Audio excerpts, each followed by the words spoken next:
Hallelujah. Giving, hallelujah. Giving the highest praise. Hallelujah. Give him the highest praise. Hallelujah. Give me the highest praise. In the morning when I wake up, in the night when I wake up, I will lift up my voice to heaven and give you the highest praise. Hallelujah to my King. Hallelujah to my Father. Hallelujah to my Jesus. I bow before the throne. When I look at all the wonder and I see all the creation, the beauty of the universe, you never, never change. You never, never lie. You never, never change. You never, never change. Hallelujah to my Jesus. Hallelujah. Hallelujah. Hallelujah. Hey, hey. Hallelujah. Hey. Giving.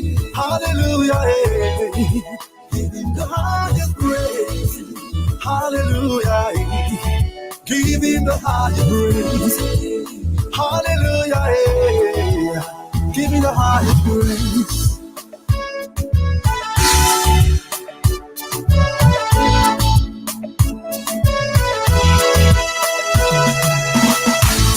Hey, come let's pray, Jehovah.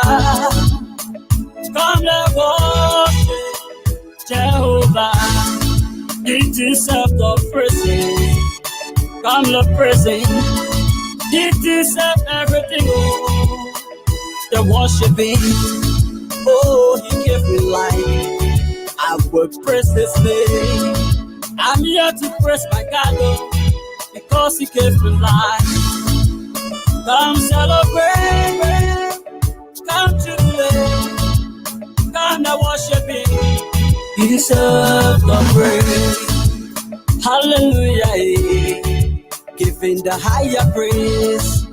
Hallelujah, giving the higher praise. Hallelujah, giving the higher giving. Hallelujah, giving the higher praise. Please bear with me. Having a little issue here. Hopefully, we're going to resolve that. I'm trying to get my guests on, folks. Just bear with us. Very shortly, we're going to get this program on the way here. I'm Alfonso Z and Salt of the Liberia Public Radio and LPR TV.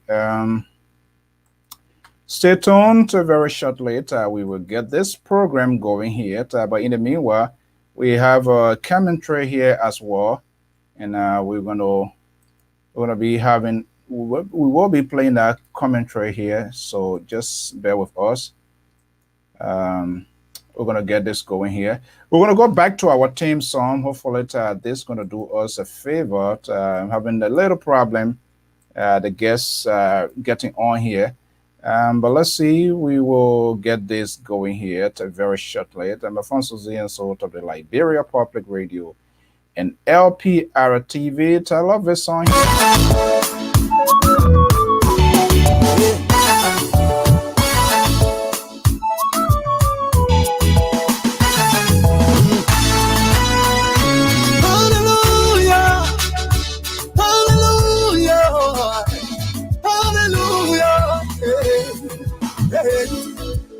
Hallelujah, giving the highest, giving, hallelujah, giving the highest praise. Hallelujah, giving the highest praise. Hallelujah, giving the highest praise. In the morning when I wake up, in the night when I wake up, I will lift up my voice to heaven. Just please bear with us. We're doing everything possible to get our guest here. He's already standing by in the West African state, Republic of Liberia. That's Baron Brand, the guy who is the Solidarity Brigade head of the of the CPP, but I having difficulties. I'm not sure why it is it's doing why it is, but just bear with us. I'm Alfonso Z, and so.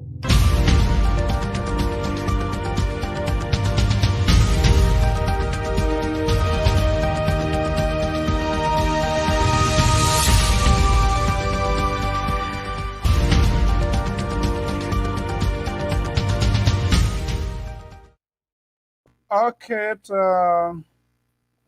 that's it right there. Let's hear it. We're going to be having a commentary here very shortly. The Liberia Popular Radio in collaboration with the African Star newspaper. Going to be bringing you this commentary news bulletin right here from the New England Bureau of the Liberia Public Radio and LPR TV.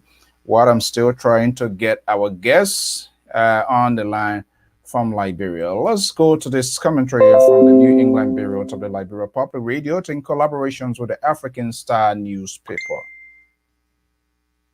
Commentary entitled, "The International Community Must Demand Concrete Action in Liberia to Preserve Peace and Democracy."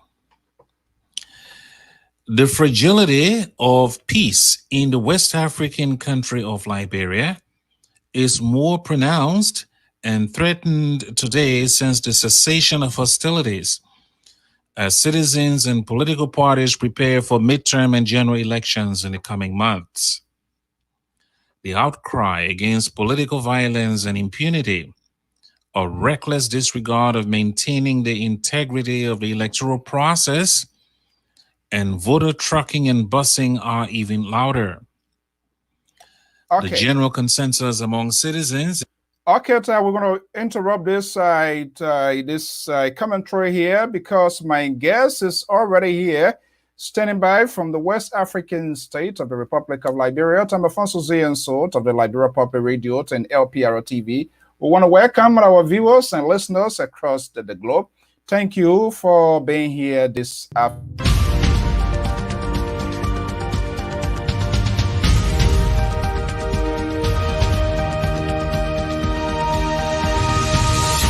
Politics. Let me just bring in this brother and friend. Quite a long while. We have not had a conversation today yet. Mr. Baron Brown is here with us. Afternoon. Baron, how are you? I'm okay, senior brother Alfonso. And let me say good morning, good evening, good afternoon to the people who are great supporters of this unique platform. I'm so excited to be, on this identical platform. Sharing this with you, it excites me so much. Thank you, senior brother. Okay, all right. Let's let inject let humanity into it for a long while. How are things? Yes, we just been around, fighting for the Liberian people. And the last time that the both of us interacted, it was last year. Aside from other conversation discussing national issues, but we are okay, and I'm so happy to have you. Doing this great job for the Liberian people. I'm so excited. A good human being like you, if you were to ask the people of Liberia to give back to you, there will be absolutely no charge. Thank you very much, senior brother. Okay. So I didn't see. It's a quite surprise. It's good to have a full disclosure here. This is not my first time interacting with Mr. Brown. We formed partnership. This guy is a tough guy that sits behind the microphone and hold politicians accountable. Apparently now he has found the points around. Are you a politician now, or are you an activist? I'm a politician. Like Aristotle said, human being by nature, we are all political animals. And I head one of the biggest auxiliary groups now in our country. So I just have to tell the world that I am a politician. Okay. You used to be behind the microphone and you were questioning politicians, their authenticity, the genuineness to bring the governance aspect. What prompted that decision for Barros Brown to reach that microphones and be in the vanguard now? Why? I do believe that our country is at the crossroad. And sitting behind the microphone as a journalist, I mean, not being able to fully express yourself by looking at the president, I mean, telling him boldly to stop the student.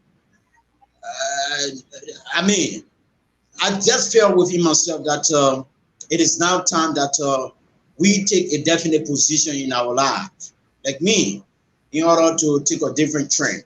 So I now found myself in the political arena, and you know, in left, you cannot predict the future.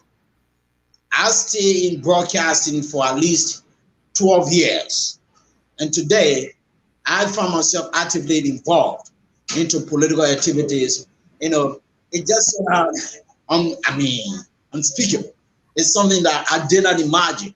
It tells you that sometimes in life, you can come up with your own reservation or resolution, but you just have to leave the rest with God, and it is God that will guide you in your endeavors. I didn't know that.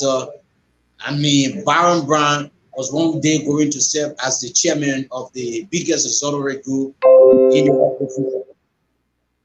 Did you see this coming out? How long it took Mr. Brown to get to this point to be where you are now?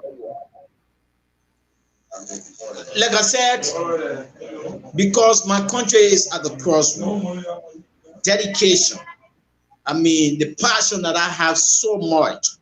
When I wake up in the morning and I hear my brothers and sisters cry, some people, you know, complaining every day about excruciating hardship that they are going through, police brutality, sexual-based violence, those things alone, you know, really motivated me to find myself actively involved into political activity.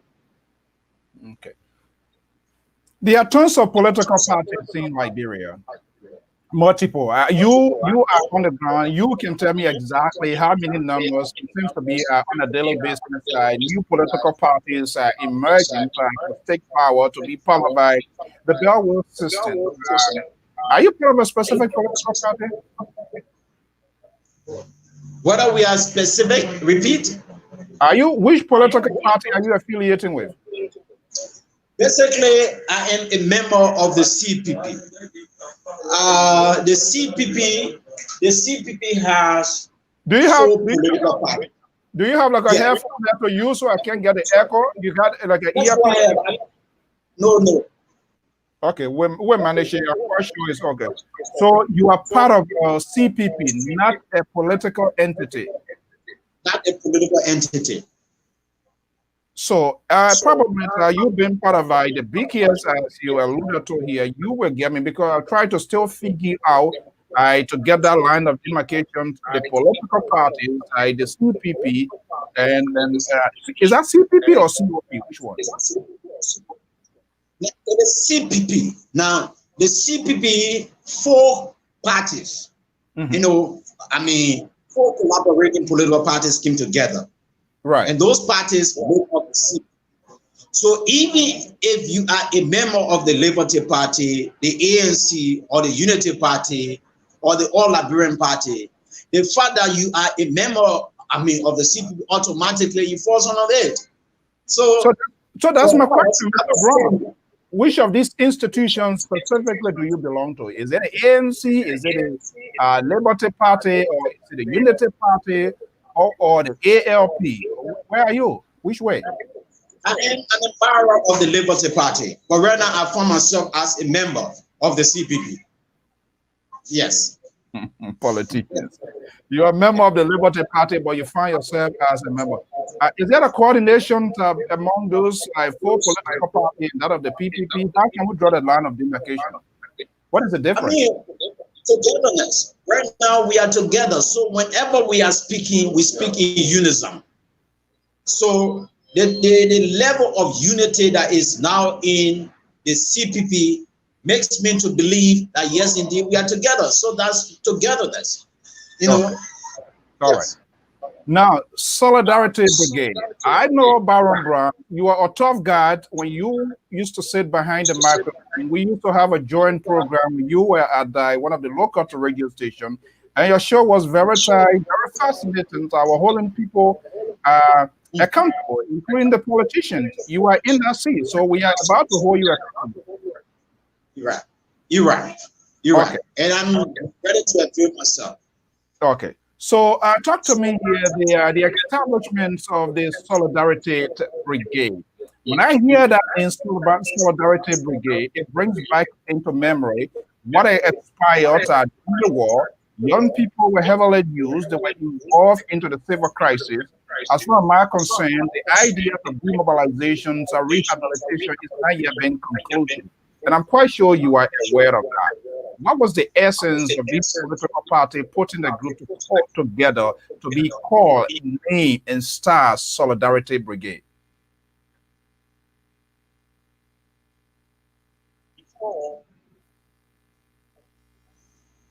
Are you there? The CPB Solidarity Brigade, and I want to say it for the record. Am I clear? Yeah, loud and clear. Yes. I'm hearing you. Go ahead. Hello? Bro. Yeah, we're hearing you loud and clear. Oh, my goodness. I'm hearing you.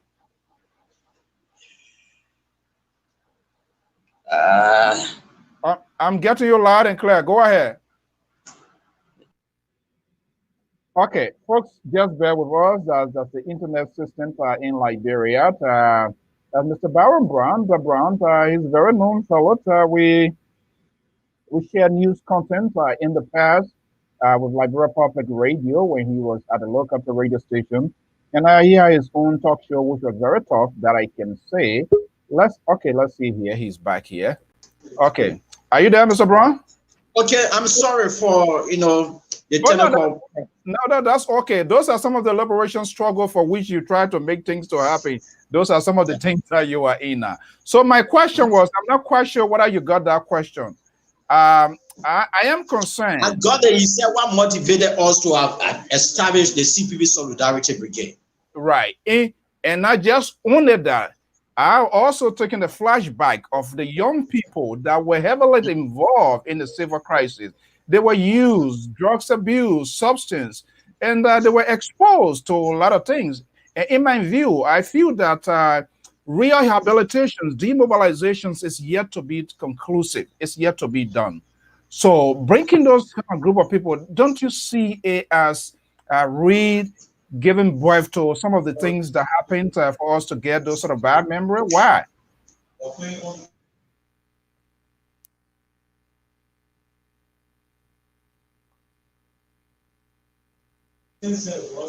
I have no history. It's called.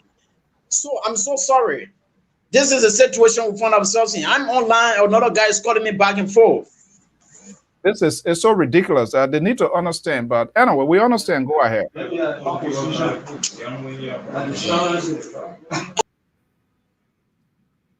just bear with us. Well, let me just play what I'm back here. It's a common sense. You call in somebody, not pick up, try to see reason here. Okay, go ahead. Yeah, I have no history of violence or creating chaos in this country. Few months ago, we established the CPB Solidarity Brigade because we witnessed a lot of scenes in our country where our political leaders on several occasions, they were being attacked by men and women believed to be members of the CDC. I gave you an instant. It was just by the grace of God that Tella Yuri didn't die. When she went in your district to campaign during the heat of the election, and they nearly got her killed. Representative Yeke Kolba, who is a member of the CPB, although he has suspended his membership with the CPB, he and Honorable Arizona Cummings, while they were in Grand Julia County, they nearly got killed. Senator Darius did. and many of our political leaders. So we, from the angle of the CPP, say the CPP has no history of creating chaos in this country, but we cannot sit here to allow seditions causing havoc in our country, going after our political leaders where we cannot provide intellectual medicines for them. Now, the CPP Solidarity Brigade that we established is a non-violent organization, for the record, but it is a radical group. Protect our partisans from, being molested or tampered with by seditions. So we established the CPP Solidarity Brigade in order to protect our own. It is a like I said, it is a non-violent organization, but we are a group of radicals within the CPP. We have had enough, and we will not sit in this country to allow our political leaders' lives to be at risk. Never ever will we accept this. So the CPP Solidarity Brigade, which is the biggest solidarity group that has been accepted by all of our political leaders, like on the 25th of September, we are going to launch. We are here to say, and we want to say this, that we will do everything in our humanistic power in making sure that we jealously guard our political leaders. We will do that. Mr. Brown, explain to me much better, and my audience, it is a radical group. The name radical is synonymous to a lot of things, a lot of implication. It has its own connotation, and I don't want to be the one to put that here. So what is a sort of radical ideology? So what is sort of the radical behavior is this? Even though you are saying it does not have a history of violence. And I've been saying that. I do not have the evidence. But when we hear the name radical, it's synonymous to a lot of things from the Middle East and all what is unfolding in the global world. So why? Radicalism could be in the place of, intellectually engaging people. We could do it spiritually. We could do it morally. We could do it physically. So we have our characters. Those are options you are putting on the table. What is the main options? What is the radical directions of the brigade? The radical group is to protect our own leaders from stones. Nobody will throw stones at the Zana Cummings to go with impunity. Nobody will intimidate the life of Senator Darius Dayton to go with impunity. Nobody will cause chaos in this country to start sending NSA officers after members of the CPP to go with impunity. What we will do, like I said, we are going to engage you radically. Now, I don't want you to, look at the word radicalism in a negative perspective. I want you to look at it, from a positive perspective. The positivity aspect of that, you have to explain to me, Mr. Brown. The positivity aspect, physically. We will engage you physically, meaning it will be through the medium of intellectualism. If you decided to throw stone at Senator Darius Dayton, intellectually will engage you, and it will be at your own detriment. That's what we will do. What sort of engagement? Do you guys have some prior paramilitary training with this sort of brigade? Brigade usually, in most cases, and I'm not saying that is what the structure of the CPP brigade look like, but brigade, the history of brigade, the histories of these organizations, they do have some prior military training. Is that the case? Not at all, because we do believe that we are government in waiting, and we will not do anything to subvert the peace of this country. Never will we do that. But the one brigade. I'm not sure. The incidents of Senator Darius Dayton just a couple of weeks ago, and you will agree with me, this brigade, Solidarity Brigade, was established way ahead of the incidents of Senator Darius Dayton and that of the recent incidents of Representative Yeke Koluba, which of course I condemn. I see it's wrong, and it is wrong yesterday, it is wrong today. Yes. But this brigade was in place prior to all of these incidences we are talking about. Yes. So we basically, like I said, this brigade is meant to protect our leaders and we are clear about that. You can come out to say anything. Do you see that as some sort of a power security structure within another security apparatus in the country, or is it that the folks within the CPP does not have confidence within the state security and providing security for yourself? In the first place, I speak with the authority as the chairman of the CPP Solidarity Brigade. I have told the militants that I do not recognize the government of Liberia, and I'm clear about that. Secondly, the brigade is here, not the paramilitary. Yeah, hold on one second, Mr. Brown. You say you do not recognize the government of Liberia? Yes, I'm on record. I have said that on several occasions, and I owe no apology. But the brigade, yes, you know, I'm man enough. I can defend what I say. I have said that on several occasions that my followers should not respect George Weah's administration. I have said that. But the brigade is a non-violent organization. But we are a group of radicals. Group of radicals.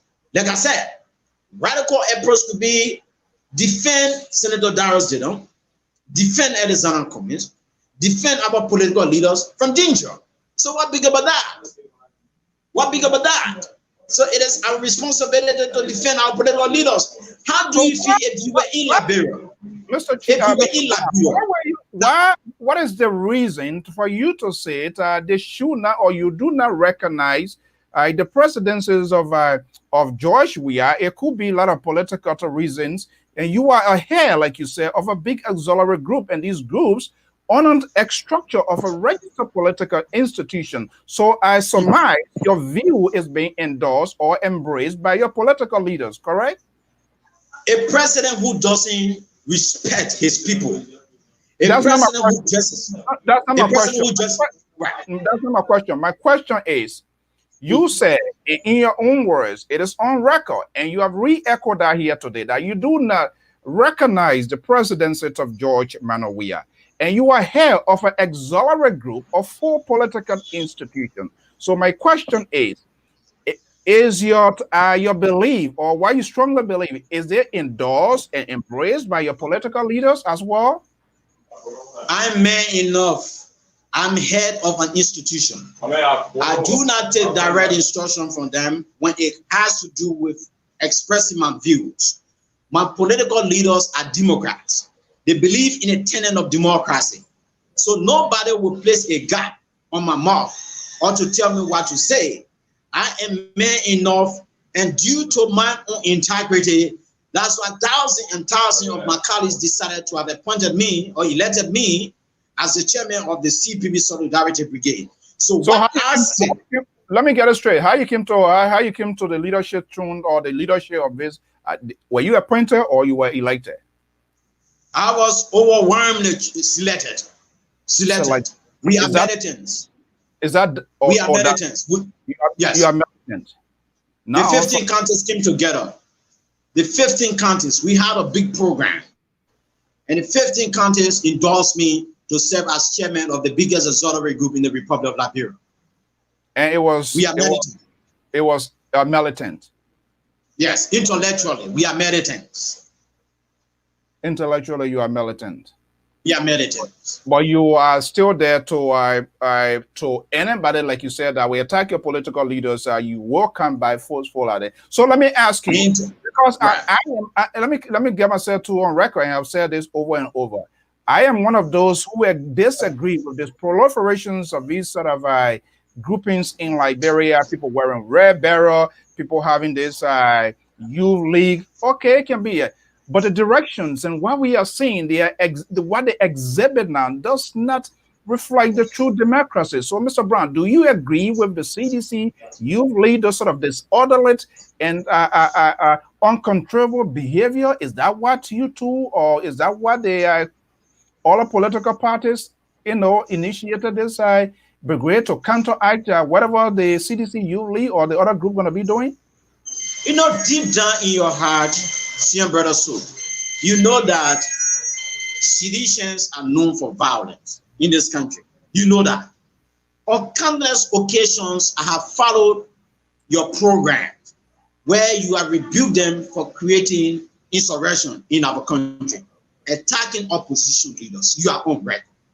So the thing here is, it is not about attacking them, but how do you feel when you wake up in the morning and hear that Barrow has been attacked because he expressed his own opposition to the government of Liberia? How do you feel when you read comments on Facebook or posts on Facebook that Senator Darius didn't escape death? How do you feel, Sion brother? Our justice system is weak. Where the country has reached. Look, I'm sorry, I don't want to say this. Pardon, you are in Liberia, but our country is in trouble. If you are not a citizen, you cannot get justice in this country. The justice system in our country is poor. If you allow yourself to be harmed by these guys and you want to go to court, you can get justice. So what do we do for Christ's sake? I just want you to be very much, sincere to all of our viewers. What should we do? Should we always sit here to allow these people to break into our bodies? Should we always be the people who will be crying baby cries? Whenever we are humiliated and we go to the Supreme Court or to a local court, we don't get justice. How do you feel, Sion brother, for Christ's sake? Even the God that we serve is a God of revenge. He encourages his people to protect themselves before he himself can protect you. So we are not going to sit there for Christ's sake for these people, to take away our lives. We will not do that. The Liberian people who are watching me, right? Let me ask you. The Liberian people who are watching me can say anything they want to say, but never ever will this happen in our history where a member of the CPP will be attacked. We too will attack you. And I want to be very clear here today. So let me see. This is a reinforcement statement. You are a radical group. You are a militant group. Recently, Senator Darius Dillon was reported an attack. That itself, we condemn. If we in the media, we see it, it is not a right thing. It is not a good thing for the democracy. And one of Darius Dillon happens to be one of your political leaders by virtues of your political status from the Liberty Party. And he want to be instructing his supporters to carry racks of bag. So my guess here, the militants of the radical group of the Solidarity Brigade, you guys are gathering racks now so that in the events any of your political leaders are attacked, you're going to be throwing that stone, correct? Intellectually, we are gathering intellectual racks. Intellectual racks. And I want to be clear. Intellectually, we are gathering intellectual racks. Yeah, but you say you say that you're going to force them, you will also attack. So what is the intellectual skill that you're going to be using? Are you going to be using stones? Are you going to be using racks like one of your political leaders said? We'll use our intellectual power. And who's out to go to JFK will go. Who's out to go to the Central Prison will go. Anybody, people that are listening to you, are you there?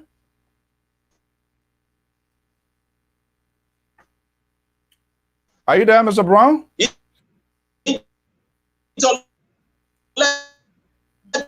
Please bear with me. The internet service. I'm a student of literature. I'm saying. Yeah, go ahead. Okay, folks, just bear with us. The internet service in Liberia, as you know, is very, very horrible. So we want to do this. But let me just see. Okay, good. He's back here with us here. What a fascinating conversation. Are you hearing me, Mr. Brown? Yes, I'm here. Okay. So I was asking, will you carry stone on those intellectual courts? You're going to carry rags as well? No, we will not do that. I guarantee you, we will not do that. You said when your leaders are attacked, you're going to go back and then forcefully somebody will go to JFK. I know when somebody is going to JFK, you either sustain a wound or injury or some sort of life-threatening situation. So how can you reconcile that? Yeah, I used to.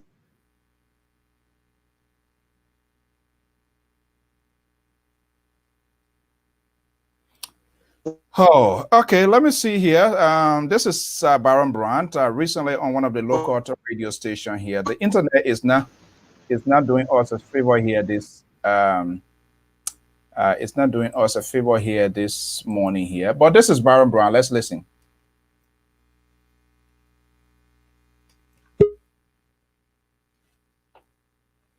Oh my goodness. All right. All right. Let's see. He's back here with us. Bear with us here. Okay, are you there? Yes, I'm here. Okay. I don't know why the internet is giving little problem here. I'm getting feedback from us. It shouldn't have been that way. I was using the headphone. Okay.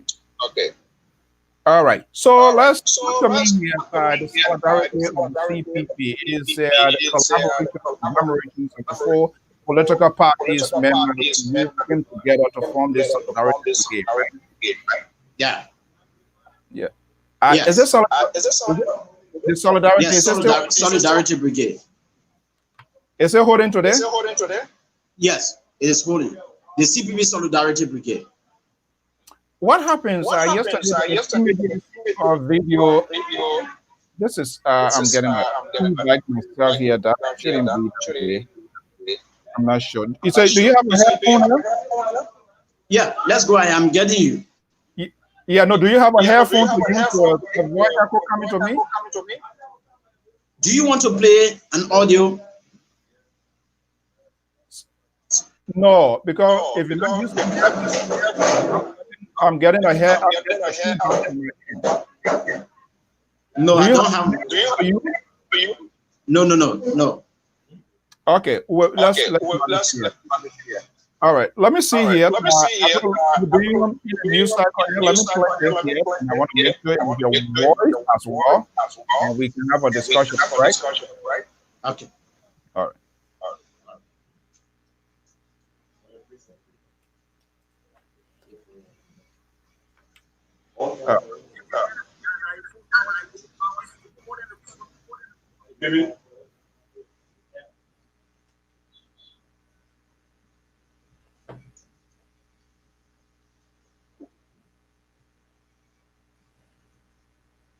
Extrajudicial.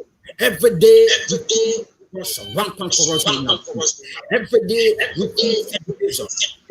so the native man in today is tragic to our country, and it is sad.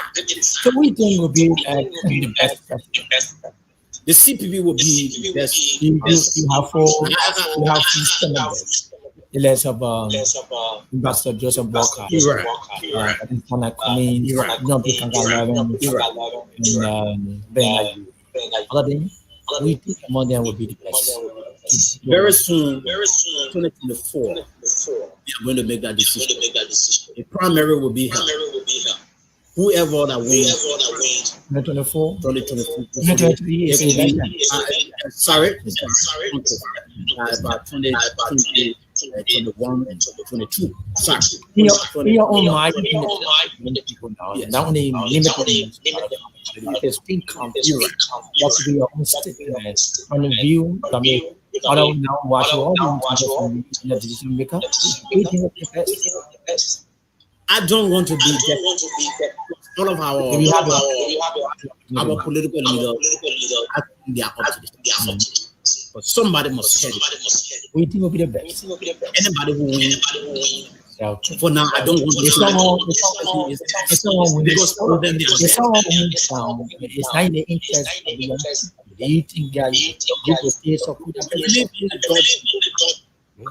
And now, even if the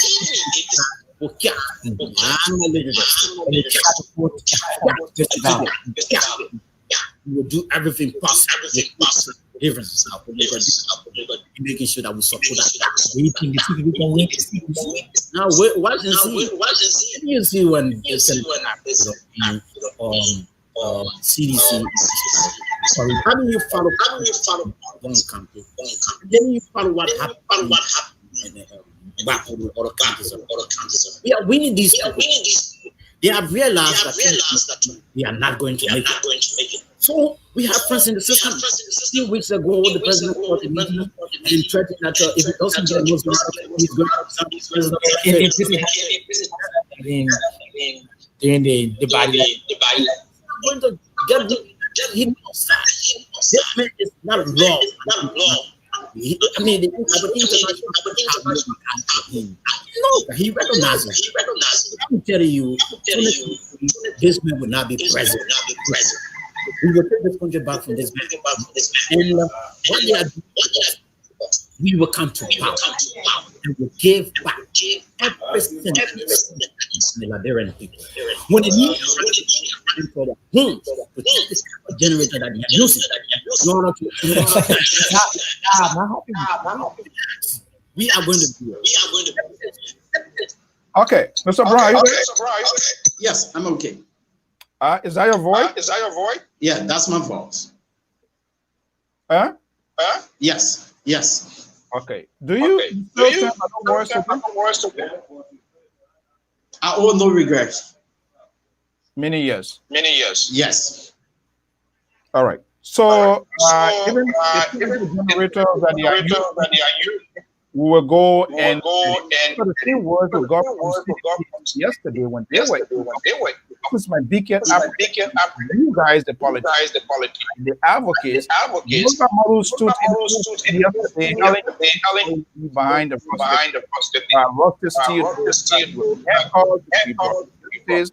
when the party like certain people to hold on because no strategic plan. You guys are coming deploy now that generators are into the interview. When that does not happen, you will be. What are you putting yourself in hand with?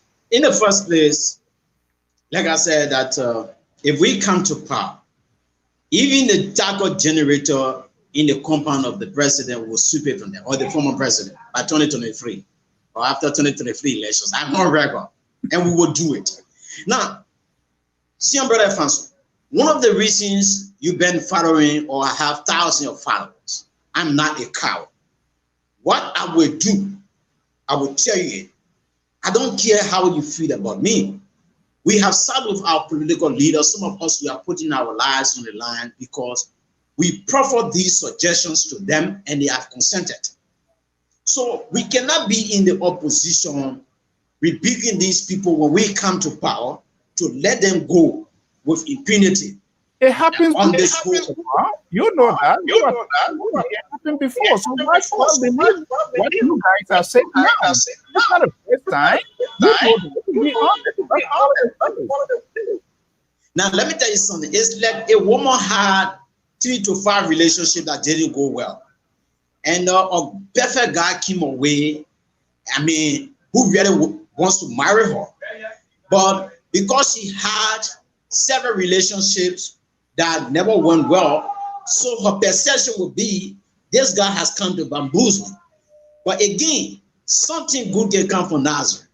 This country, who knew that Darius didn't want to change the political terrain at the national legislature? One man can change a country. It's just a matter of time. So right now, the perception of there would be that, oh, these guys are just talking for the sake of tautology and what have you. But when they come to power, they'll be the same old guys. They will not go after, these guys who are still the millions and millions of dollars from the Liberian people.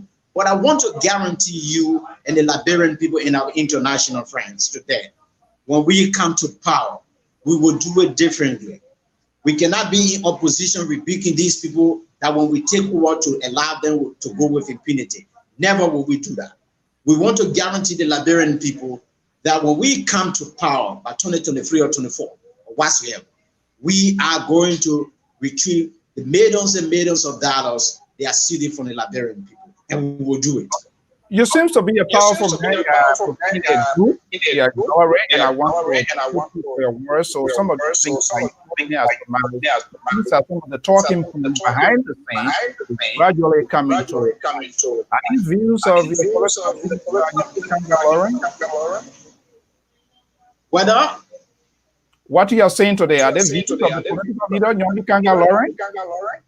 But my political leaders, they do not let corruption. When you follow them on a daily basis, they speak against corruption. So you think they will come to power for them to allow these people to go scot-free? You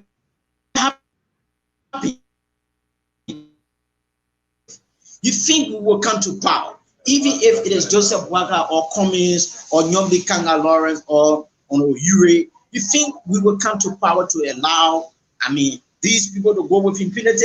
You have to rethink. So my views do not represent them, but I do believe they are not going to sweep those bad things under the carpet. They will never do it. So you are assuming that they will do it, correct? But not your view. My comments do not represent them. What I say, but I want to tell you that they will not shield corrupt officials like what this administration is doing. Yeah, so let's get it right here. You are holding people accountable. My question is, or do they endorse what you are doing? Yes. I mean, I have said a lot of things. Front Page Africa, you have a bigger platform in the United States, especially, I mean, Liberian people follow you. If I were doing something on the contrary, somebody would tell me to say, we do not recognize this guy. On the 25th, we are going to launch. It will be the biggest political gathering ever in the history of this country. So, to answer your question, yes, we are recognized by our political leaders. One of your collaborative folks is Alexander Coleman. Take these collaborations in the young generations. He's here to answer the question that the world still flipping around that. Is your political leader has answered that question? Repeat. Are you there? Yeah. Yeah, I'm asking what are your political leaders, and I'm Nyombi Kanga Lauren, crime, crime, and economic crime. But these are things that we are on record of saying. She are written out of articles, not only her, but the CPP. We have always called on the government. I've never heard anything. Let me tell you something. Then I'm telling you that they are on record for calling on this government to prosecute those people who committed egregious crimes against the Liberian people. I'm not sure so the why. issue of the war crimes court. But let me Yes. just, can I give you a come back a little bit? Can you have phone, please? Okay, no problem. So we can take a break. I'll use headphone. Yeah, please do that because that's where the problem coming from. Okay, thank you, folks. Actually, the topic is yesterday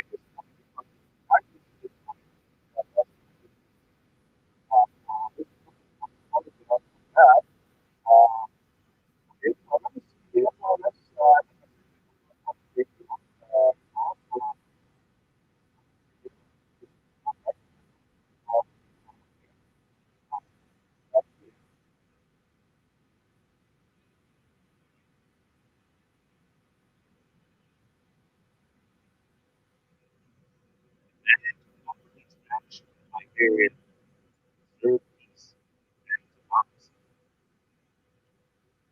the fragility of peace in the West African is more pronounced today since the cessation of hostilities as citizens and political parties prepare for midterm and general elections in months. Outcry against political violence and impunity of reckless disregard of maintaining the integrity of the electoral process and voter trucking and busing are even louder.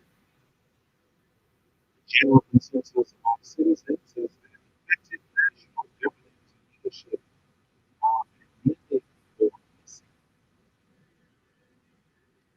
We wish to remind Liberia's national leadership, the National Elections Commission, political parties, and agencies involved in the population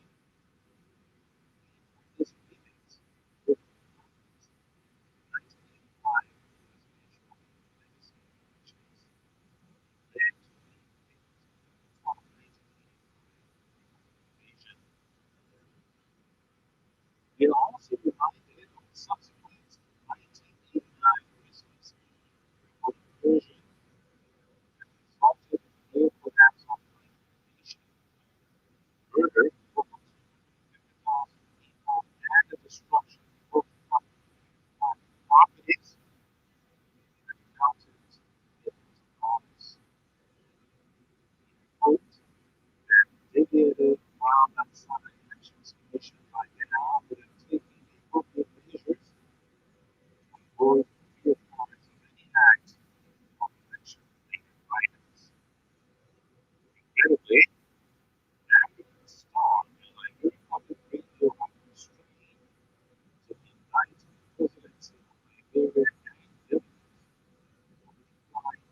leadership of the country. It is our considered opinion that the preparation for upcoming elections is fraught with self-made problems that could potentially ignite a national inferno and lead to a massive loss of any democratic gains obtained in the last decade. In a prior editorial, we urged President George M. Weah to exert control and leadership of the listless country, but we are not surprised that he lacks the ability and will not step up to undertake his constitutional duties. As institutions of democracy, we owe a duty to sound an alarm when the well-being, values, and future of the country are threatened by an abdication of responsibility by the national governors. International development partners and friends of Liberia who expended blood and treasure in the past to maintain the country have in so many ways prodded the national leadership and citizens to do better and preserve the unity of the country. However, these admonitions are failing, and it appears that this is a deliberate death march that Liberia has embarked on again. African Star and Liberia Public Radio are calling for intervention and support from the international community to support the following recommendations. 1. Impose a 1-year travel ban and asset freeze on the national leadership and anyone involved in violence to force them to amend their approach to national governance. Support the temporary postponement of midterm elections through legislative action until June 2021. Support and fund a new voter registration process, first for midterm elections, followed by general elections. Support the amendment of Liberia's elections laws to expand the membership of the National Elections Commission and ensure greater participation. Second, an international team of election experts to assist with training the staff of the National Elections Commission, the NEC, in preparation for elections. And support call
be used to undermine the peace that they and the global community sacrificed so much to attain so far.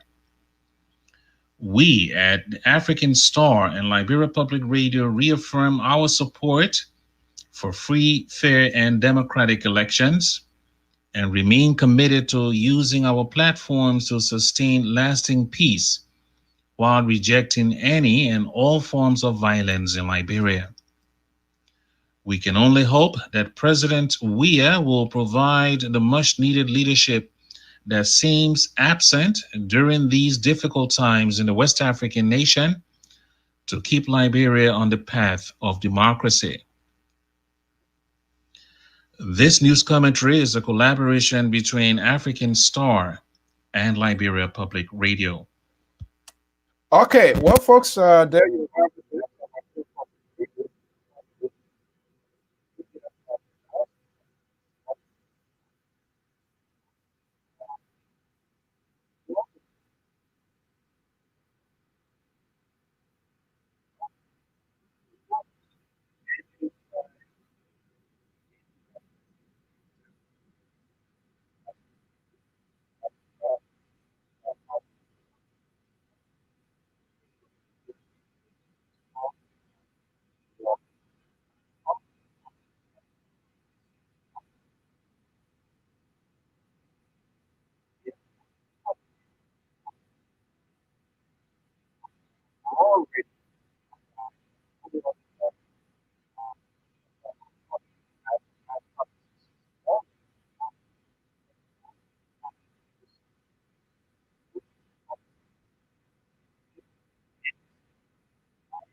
Please, let me check here to see here. Let's see the sound. Okay. Please, let me check here to see here. Okay, I think the sound should be okay by now. Let's see the sound. Okay. All right, I believe the sound should be okay by now. Sometimes technology, it doesn't get in your favor, and when that happens, that will be it. But let me just see what I can put a number here, and maybe I get 1 or 2% to call in, and hopefully we can validate the sign to see what it looks like. Unfortunately, Mr. Brown, I'm not sure why, but he can't. I'm not saying he's not coming back here, and I'm not even getting the message. But again, I think all should be held accountable of what is going on in Liberia, whether the opposition or even the government folks, we should hold them accountable. So this is all things considered. We couldn't be here. We couldn't be here yesterday. Let me just show you here. That's the number there I called, and let's see whether we can validate the audio here. We also get this picture here while we were on air. One of the lists is still adding up. This is certifications print out, candidate nominations print out. It is called by the Elections Commission. More folks still adding into the race. This one here, that's Madam Beatrice Johnson, Tona Johnson, is a candidate, is going as an independent candidate for Grangeda County. We just got this just before coming on air that she has been certified and certificated by the Election Commission to contest the senatorial race for Grangeda County to Republic of Liberia. Jabba or Jerry Abbas or Tyant, just please somebody just do an indicator there to see whether the volume or the sound is okay now. You know, sometimes these stuff, technology sometimes put you off the guard, but somebody just do a little bit right up there to know whether it's okay or we need to make some adjustment. That way I know. I'm saying everything here looks good, but I need to know. But that's the number there, and I'm just putting that number there, 682-433-8802. To just speak on some of the things that are happening in Liberia. I listened to the press conference this morning again by COP, I believe the Secretary General hosted a conference, and where they intend to put forward the request for the president to make declarations, and he was responding actually that the court or the GSC has responded, and one of the pathway GSC is calling on them is to take the case to the court. And I think the court is the right place to go because regardless what we are for or against what is happening, that's the system we have for now. And this is why we need to elect credible people. We need to put people that have the country at heart. People who are willing to work. It's not just about themselves, or not people who are just in it. When I get in government, I can easily get rich. I can get things overnight. Those are the kind of men and women for the most part. You know, and part of us are responsible because our inability to make informed decision, to tell our people and to look at folks who are not competent. We look at them. You're from the same town. You have some sort of social relationship, some sort of connection, and you give them authority. And then when you put them, sooner or later, we all start crying. And some people, because of their bad decisions, I'm not sure who's this person I'm calling here. Let me see here. I want to know. Let me see here. Hold on. Hello? I'm on the air. Are you calling to who's this? Okay. Are you calling to participate? I'll say, okay, I'm on the program now, so call me back later. Okay. So, yeah, well, that's it. So that's the number that, some calls come in thinking that maybe somebody calling to speak. So these are the consequences that we are living with today. Our inability to make informed decisions. We elect children. We elect toddlers. We see them, they go to Capitol. That building, that building issue, that building is where serious businesses should take place. That building directs the directions of the country and hold the president accountable. But they all go there, they all act like children. They fuss all day. They don't talk to one another. They don't sit down to put ideas together. They don't work across the aisle for the good of the country. It's all about themselves. It doesn't matter who we put there tomorrow or day after. You take Bill Clinton, you take Hillary Clinton, you care Barack Obama. As long as the mindset of our people is unwilling to change and to do the right thing, they will spend one day and they will be out. You saw that in the 80s. Finance was completely polluted, out of order. When the government brought in experts to help the system, the very people, they frustrated the people and they have to leave. We have laws on the book. So why are they not enforced? The enforcement aspect is the challenge, is the problem. That's what we need to work on. If we need to look at the laws that are on the book, we need to look at our constitutions, things that are not applicable to the system right now, things that we need to improve on. Those are things that we need to work on. All of these people, men and women, most of them, not just only those who during the special elections came to power, but most of them were there 2017. And the Supreme Court, for God's sake, the Supreme Court of the Republic of Liberia, the higher decision, the final arbiter of the court judicial system in the country, mandated. I mean, they were asked to do it. They didn't say, please do it. They were mandated to have that whole thing clean, even if they were going to use chloride or whatever way, to have it clean. Is there no any committee on the with oversight responsibility for elections in Liberia? Is that what I want to tell me? Where is Milton Tiaje and the other folks? How many of them have called as election commission since 2017 to call for that voter roll or cleanup? And what the commission has told them? Everybody freaking up now because that's who we are. We let last minute of time. And that's one of the reasons the African Star and the Liberia Public Radio in the editorial is asking for postponement. And we didn't just say because postpone the election. I want elections to go ahead, but I want it to be conducted free, fairly, and that nobody vote should be taken for another person's votes. They all sat down and got to bed.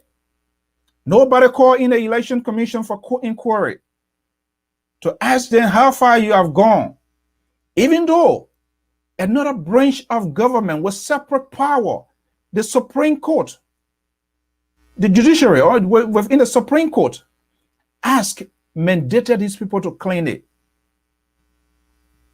When last the folks on Capitol buildings committee responsible for election, oversight responsibility, when last did these people call the election commission to see or to know how far this process has gone? All of these people, Capitol building, they are all part of directly with this with a political party. You either for CDC, either for LAP, you either for ALP. So they are all part of the problem. The problem we are talking about today, they are part of the problem. But because of you Liberians, most of us are so disingenuous, you want to exclude yourself. You are part of the problem. Because these very men and women who are now crying, they should have done that long time, 2017. After that, when the election commission, when the Supreme Court of Liberia mandated these people to clean it, they all went to bed because election wasn't coming. Now, some of them are taking empty buses and other vehicles carrying people. We all crying now. This is so ridiculous.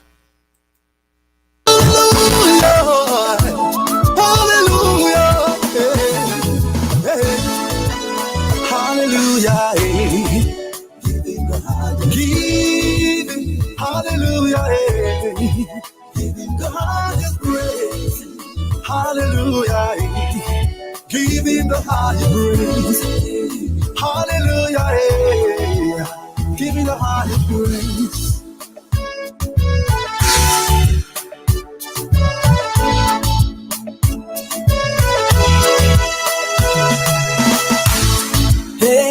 Come let friend Jehovah. Come let worship Jehovah. He deserves the prison. Come let prison. He deserves everything. The worship. All right. I'm not a favor of this sort of behavior here. But there are some people we have to make them to learn because of their refusal, and that's what got the country to be where it is. And we are not selective of comments. We like our comments to be out here because some of us, our comments, some of us, our tweet also is part of the problem. Let's see what Beatrice Pupuya wrote. You're sitting in America and you want to tell people what to do in Liberia. Oh my goodness. I'm not sure whether it's an authentic profile, but I take it as it is. Yes, I want to take so, because if you don't know the amount of remittances that I sent to that country, you know how much Liberians in America put aside me, but there are other Liberians. You know how much did I send today? That adds up to government revenue for people to get paid. You know how many taxes? You know how many remittances Liberians in the U.S., other parts of the world, that adds up to the country GDP? You don't know. What made you think I can be in America and tell Liberia what to do? I'm not telling them what to do. I'm telling them what should be done. I'm not a blindfolded person. Yes, I have this network. There are people working. There are people that we are paying. So I'm not a person who just talk here and sit and talk like a little chihuahua. If that's what you're thinking on, you are on the wrong side of history. So Beatrice, don't say that. That's being disrespectful to your own Liberian. And I guess you call here, you get family members who also support you. So you don't know that Liberians in America here support heavily, have a lot of investments in Liberia, contribute to the GDP of the country, or you don't know what they call GDP, right? You know how many remittances, how many dollars, thousands of dollars sent from America here that get your country, that get the government to be running? You don't know that Liberians in the diaspora, in the USA, Europe, Asia, other parts of the world, if they don't send money in Liberia, you think your country, you think you will still stay as a country? You sit down, you just talk things that you have no idea about. So that's what we do. That's what we do here. We expose people. People who still try to behave like a little child will make you to grow and start thinking big. It's not a matter of sitting in America. I can sit. It's my country, whether you like it or not. It's my country. We don't just sit and bam off. We tell, for us here at LPRA and African Star, we tell people exactly what. When you come on this network here, don't come and think that what you want to hear, that's what you're going to hear. No. Then there are different other outlets you can go to. And that's what makes us an institution. It's well structured. Register with the state, register federally, register in Liberia, pay our taxes to LRA. That helps to pay some other employee. So we are not a network here. Somebody just sit down somewhere and just talk and talk free talk. No. So the government is aware of Liberia Public Radio, and the government is aware that we are engaging into the conversation, and we are making significant contribution. You don't have to agree with what I say. You're welcome. You can disagree with me. That's okay. But we instilled discipline here. This is where people need to be informed about their country. So for you to tell Liberian or somebody sit in America and tell people what to do, it's not a matter of telling people what to do. We are telling you what is right to be done. Oh yeah, so you agree with the trucking to people be taking people from Bombing County to Bapolo, from Morovia to Cape Mount to Bombing to Bassa? Is that something you support? Is that democracy? And if those institutions are not strengthened, we shouldn't talk about it. No matter where I sit or where I can be or any other person, of course we want to talk about it. If that's the case, if that's something that you don't want to hear, then well, I feel bad for you. Then you don't need to start burning your data. Because we will always say about it. We respect the leadership of the Republic of Liberia because they were constitutionally elected. But we can disagree with the policy. If the policy is not auguring well, that we can talk about. And this is why we do not insult the president of the Republic of Liberia. It's not about the individual. It is not about Dr. George Weah. It is about the office. It is the higher office of the land. And those are the kind of talking points, those are the kind of things that we can talk about, and we encourage people to recognize that. George Weah is there today. Somebody else can be there tomorrow. So should we continue to range this sort of disrespectful behavior and say we are a sovereign nation and say we are a country and say we are a God-fearing people? I don't think so. That's not who I am, and that's not what this institutions is about. You can disagree with our talking point. That's okay.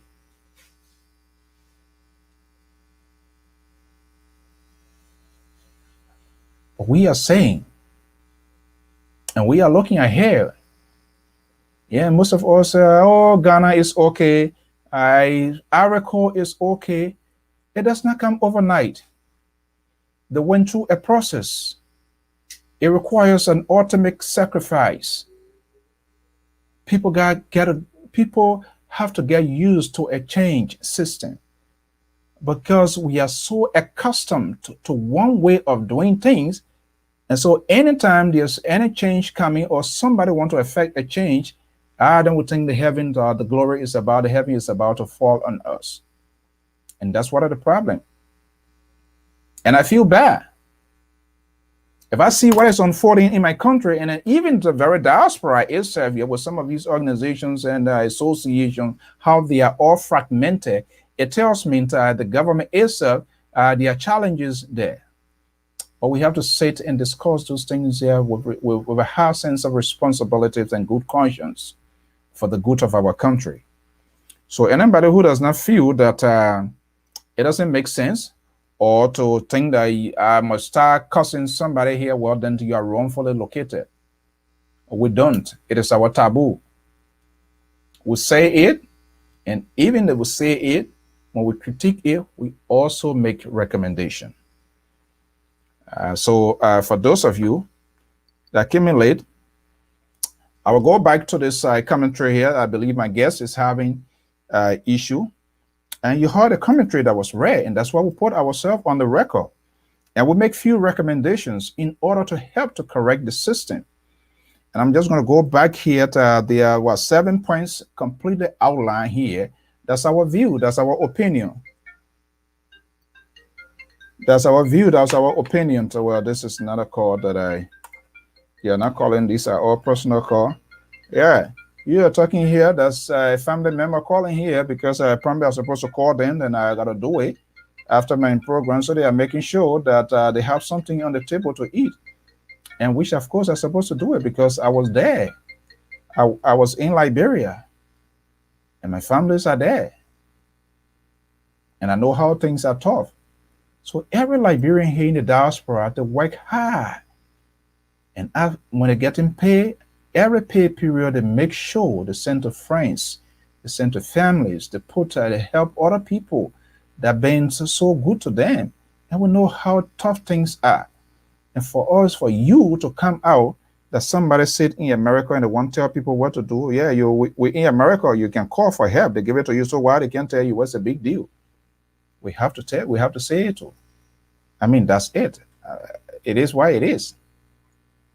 And that cannot even stop me. So, okay, hopefully you can call. If you have your number, whether you're in Liberia, I can give you. I can call you. I'm against trucking. That is not right.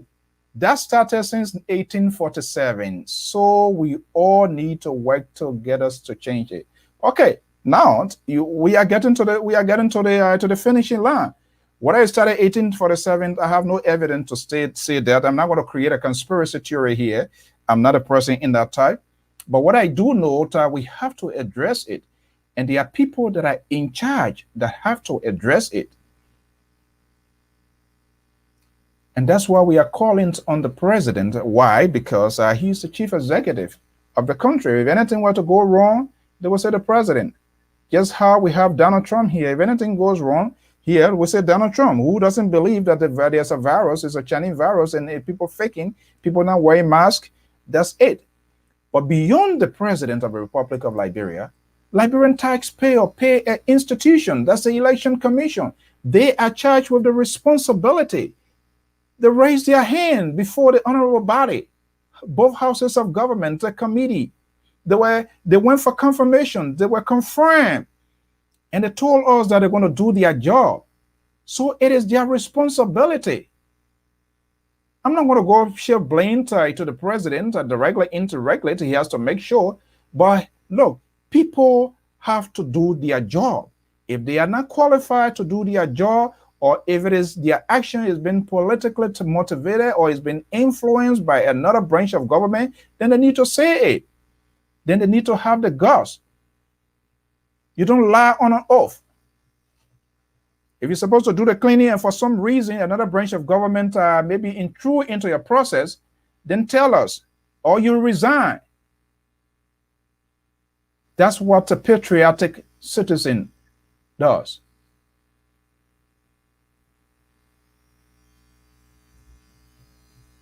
But how many of us are willing to make that sort of ultimate sacrifice?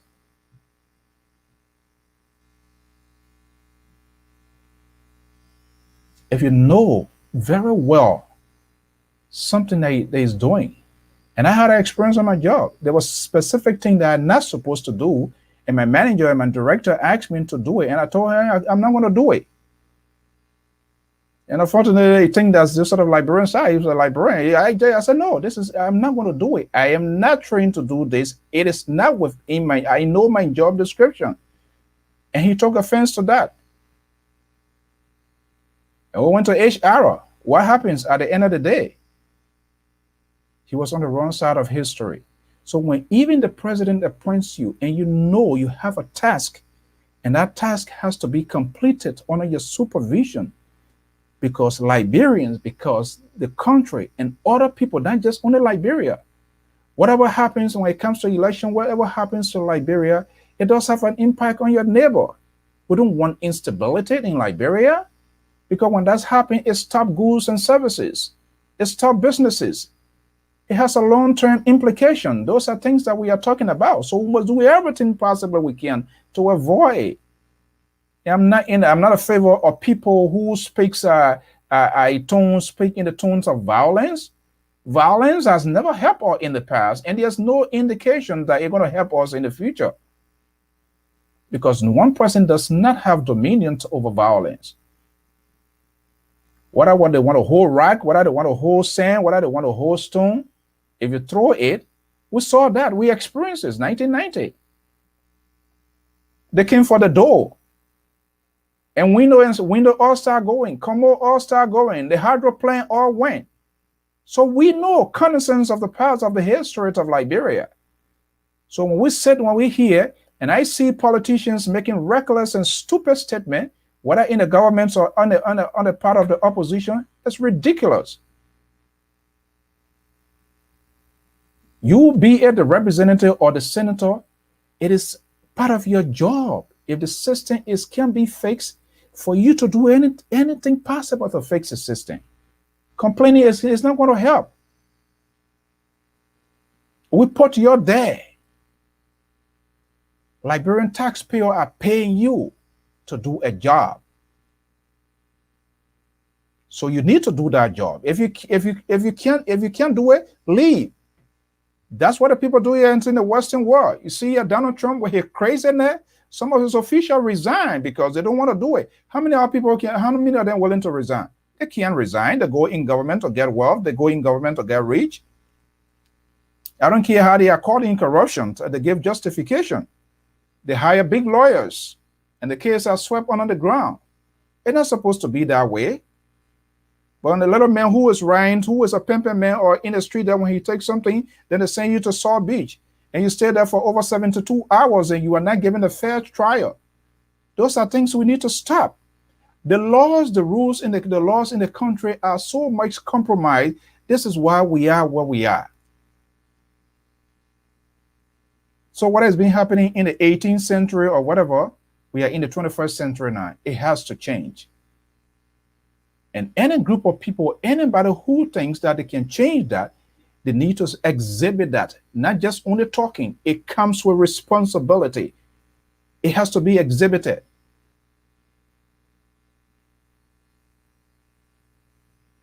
If you can't have that soft tone of persuasion, you as a politician, to be a good listener, and that when people talking, you take note what your citizens are saying, what your citizens are talking. And it's all about going before Spoon TV, 4TV, LPR TV, and all the $1 million TV stations and talking. It makes no sense. You're wasting our time.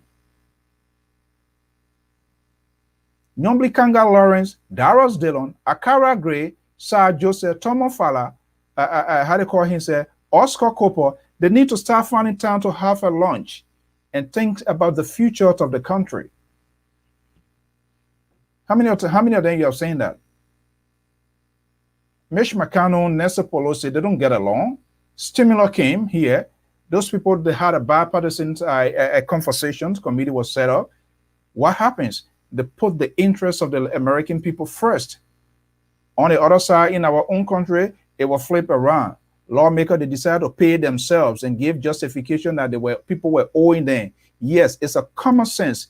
They owe you, but your country is in a state of emergency. Healthcare workers were not taking pay. They promised them what they're supposed to pay them. They were not taking pay. Yet them say, you as a lawmaker, you decide to pay yourself. Are those serious men and women? All of them are the same. And when people want to talk, you want to get mad. The good thing now is not like before, how the state radio or people have dominions over network. What I'm here, I'm in the country, I was still talking. Until the oppositions can learn that they can be responsible in their actions, in their attitude, be tolerant, exhibit political tolerance, be able to understand the dynamics, the today's politics, how it works. It's not just all talking about loose talk. And the reason I'm making a reference to that is they view the system as not being incorrect. And I know there are a lot of flaws in the system. You are seeking looking for state power. And when you are looking for state power, much weight and pressures is on you. The government going to use the state resources to wage campaign. The government people, they're going to use government cars. It's all over the world. Donald Trump flying all around here using Air Force One and go to places and make ridiculous statements that people shouldn't wear masks, people shouldn't listen to this. He's all about Wall Street. It's no different. That's what happened in Liberia as well. And that's why you saw yesterday in the town hall, Joe Biden was politically tolerant and was making the case and talking to the American people as to how you're going to do it. And that's what I expect. If that's the case, that the opposition folks in Liberia, whether they're radio hosts or podcast hosts, to also be disciplined. When you sit and cuss and throw all sort of red meat out there, and then you want to have somebody to sit with a conversation, I don't think I want to subscribe myself to that. And that's why we are calling on them to be disciplined. Because if you are not behaving, you are simply telling me that when we give you state power, you'll be worse than those that are there now. And that's why some of you people who are with the opposition, in position, government position, you need to tell these people what they are doing. They're not helping the country. And nobody want to take us serious as a nation. You know? I feel bad for some of the things that happen. We saw a bunch of young folks who were with the opposition yesterday that they left, they're crossing over to the ruling establishment. What is responsible for that? I was just hosting one of the youth yet, young men. I know him very well. We were sharing content, Baron Brown. But I'm troubled by some of the things that come out to say we are militant and people are going to go to JFK and people are going to do this. That's not who we are as Liberia.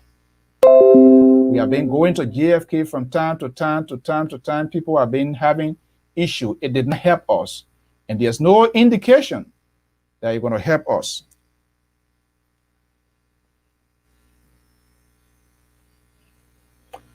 Let me take this and see here. I'm not sure whether the audio here is having a challenge here, but from what I see, you got to check your stuff here. Let me go to this.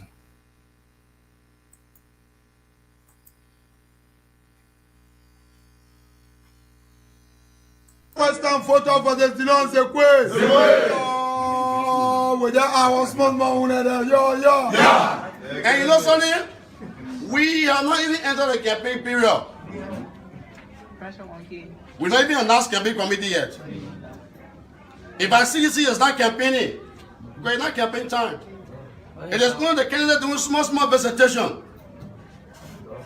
So if you are already under pressure to the extent that you want to start killing people,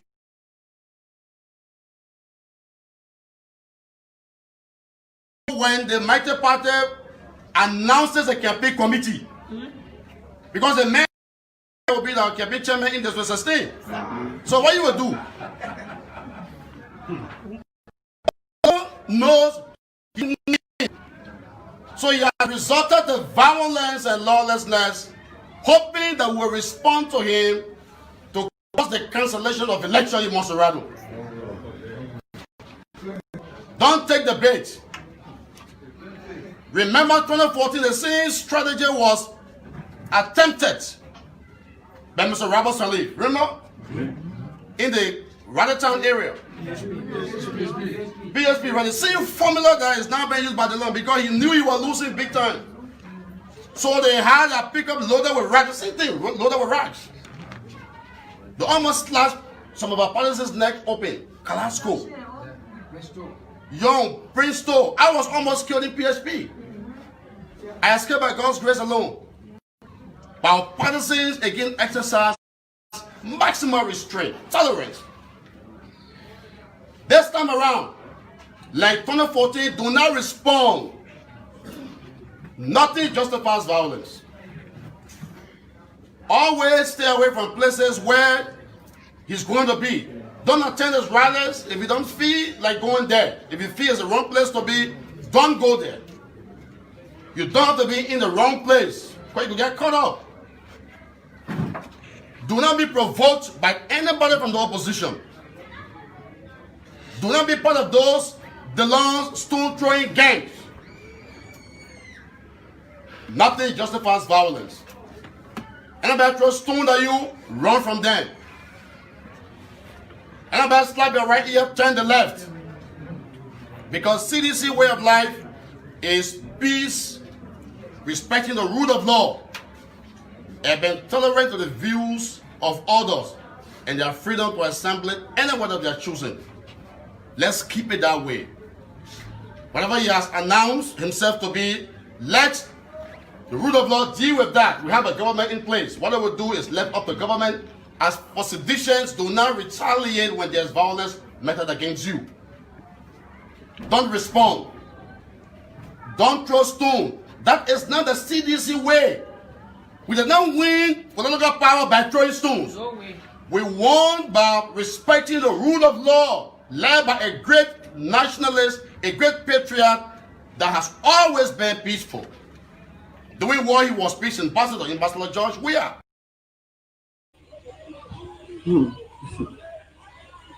George Weah then don't know what they're playing with. The last time I said, when they throw stones, we throw stones. When they throw rocks, we will return rocks.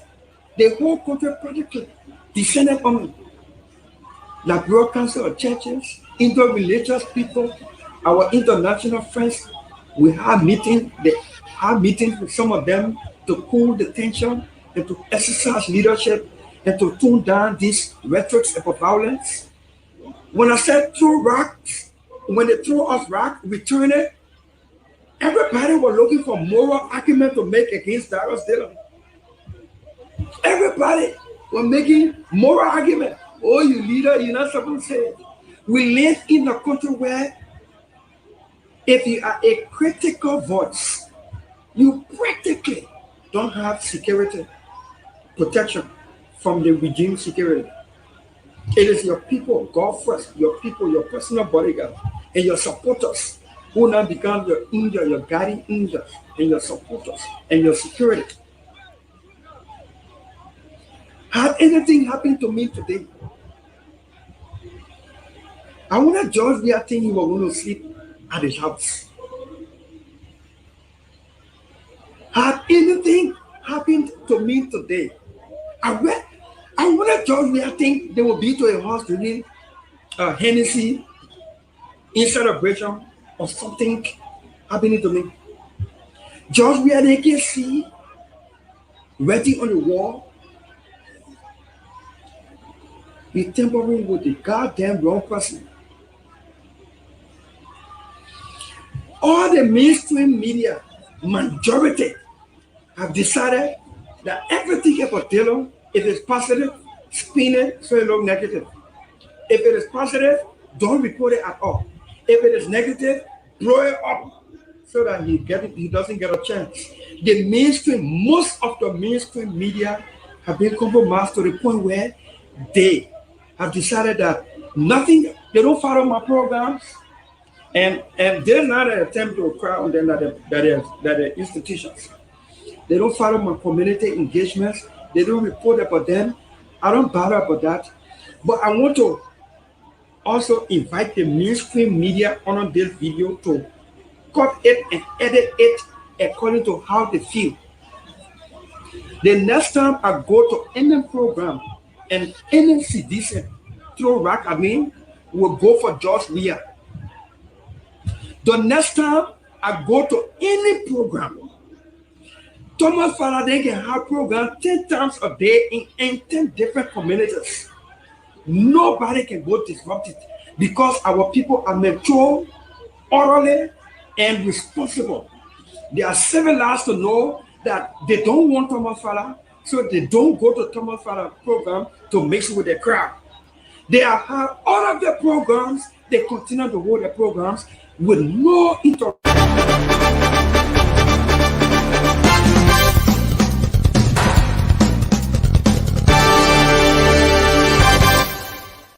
You've worked for months to bring your or your client's event to life, but unfortunately, the world had another plan.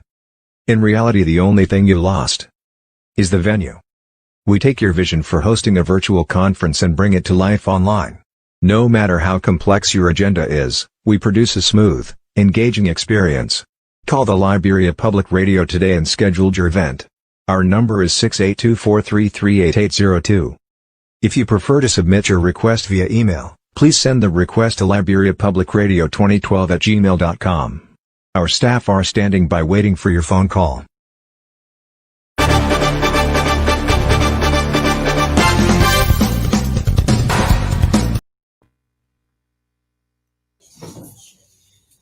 Citizens, fellow Liberians, ladies and gentlemen of the press,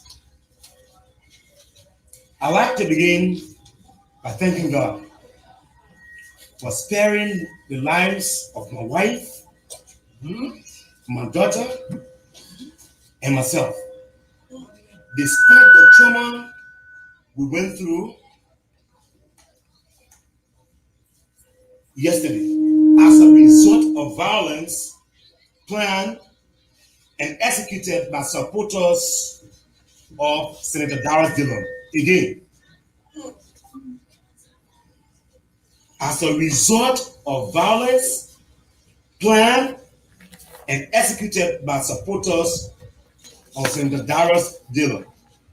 Honor his direct instruction.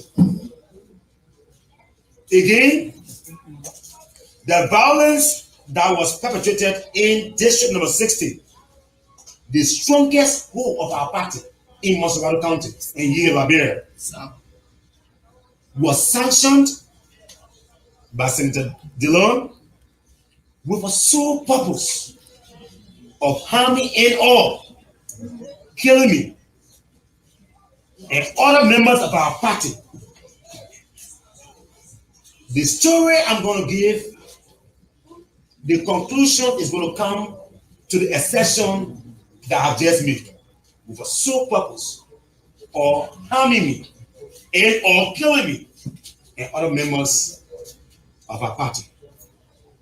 About a fortnight ago, the Mature Intellectual Forum located in St. Paul's Bridge had extended to me an invitation to come on Sunday, September 13 at 5 o'clock to discuss a series of national issues, including economic issues and political issues. On Tuesday last week, I consented that I will be at Mature on Sunday. I did not know. Okay, let me stop here and get to the. Let me go to the caller here. Caller, are you there? Okay, go. Hold on 1 second. Let me put a stop there. Are you there? Caller? Yeah, I'm here. Okay, go Good on. morning. Can you hear me? Yeah, I'm hearing you now. I'll try to stop the recorder. Yeah, good morning, sir. Welcome. Yeah. I just want to make my little bit contribution about those video you just played, concerning Darius Dillon. Yeah, sure. They are both. I was just playing Sibo Untu. They are the two characters. But go ahead and you can make your own observation. Yeah, okay. You see, Liberian, we had to be very mindful and be very objective in our utterance. But if we see the fact and we dodge it, it will not be good for Liberia. Because from the beginning of the whole thing, it started with Teller Ure. See how Teller Ure car was soon demolished. Joe, we had said our investigation up to now, the CDC government, they haven't done no investigation. They all come, they report. Moluba Molu saying that they don't believe in violence, but see the way how they attack that little girl in Lokintown. Okay. Now, in Banove area, they attacked Nyobli Kanga, Senator Nyobli Kanga. They nearly wanted to kill her. But what CDC, what had to tell CDC and the Liberian people who love them? Let it ask yourself question. During the time CDC party was masquerading with big casket around, did they ever saw Unity Party people chunking them, beating them, running after them? That's my question. Those who love CDC, let them just answer my question. What they are doing? They want to bring chaos in our country. We are Liberian people, we're not stupid. The other Dylan went to Clara Town, he was attacked forcefully. Okay, now the Justice Minister remains silent. Okay? They got to St. Paul Bridge, some group wanted to go and attack this Dara Dylan with knife. It was not by the special grace of the Almighty God that you could have been in hospital, hospital, and the same government people going in charging it down there. They should stop the kind of thing. Look, Ghana moving forward is because freedom of speech, free movement of people. Now they are starved, that militant starved. We don't, Liberia, we are all independent. We declare independent. Our forefathers then, and the indigenous, every one of them, they were working side by side. That's why they don't want that slavery. We want peace in our country. Okay. If they don't stop, that Sibo man, he should not be fabricating. He was in Nikutan, that they don't want to St. Paul Bridge. So, what they are doing, they need to stop. The international community, we will even far off, we are citizens. We're watching them. What they are doing, they need to stop. When they were in opposition, nobody threw stone at them. When Thomas Fala went anywhere to campaign, nobody threw rock there. The street is built by President Tubman. It's for everybody. No, hold on 1 second now. So even if our George, we are building a street, it's that the government or Liberia resources. So it doesn't mean when he built it, the other people can go anywhere, you know? Yeah. So what I'm trying to say, those streets then were built by President Tubman. Then Tubman came and modified some of them. Okay. So it's for everybody. Okay, make it 30 seconds. I want to complete this guy's story before I give my own analysis. In 30 seconds, what's your recommendation? I will be on the line monitor. Yeah, what's your recommendation? My recommendation is that what they are doing, they should stop. When they have the popularity, let it get other people to campaign, because they're using cash and violence. The money that Father using is not his own money. It's a Liberian $4 billion Liberian dollar they printed. That's why they fabric, they skinny Liberian people, distributing it all around to the senator. They don't want not popular. Why the other senator there in the country, why they don't talk about it? Only that boy alone they behind. They need to stop. If they're popular, they don't want to get Maserati country. Let it be in peaceful manner. Everybody must campaign peacefully. We don't want violence. The international community spend a lot of money to bring peace in our place. It didn't bring peace for us, our people to be going refugee camp again. Let Georgia and the people, let it leave the other people there alone to campaign the same way a father going somewhere campaigning. Nobody throw rock on him. Okay. That's the way I want Liberia. I'm very objective. Okay. We don't want no more. You chunking Dara Dillon. It's not good. It's not good. If you don't want, okay, let's leave it here. Let me get else. to this guy to make it balance. Let me get to this other man on a soundbite, and then I'll be able to get some stuff here. All right, thank you so much. Okay. All right, thank you. Okay, so folks, let's take a quick public service announcement here, and I will come right back to Representative Subu.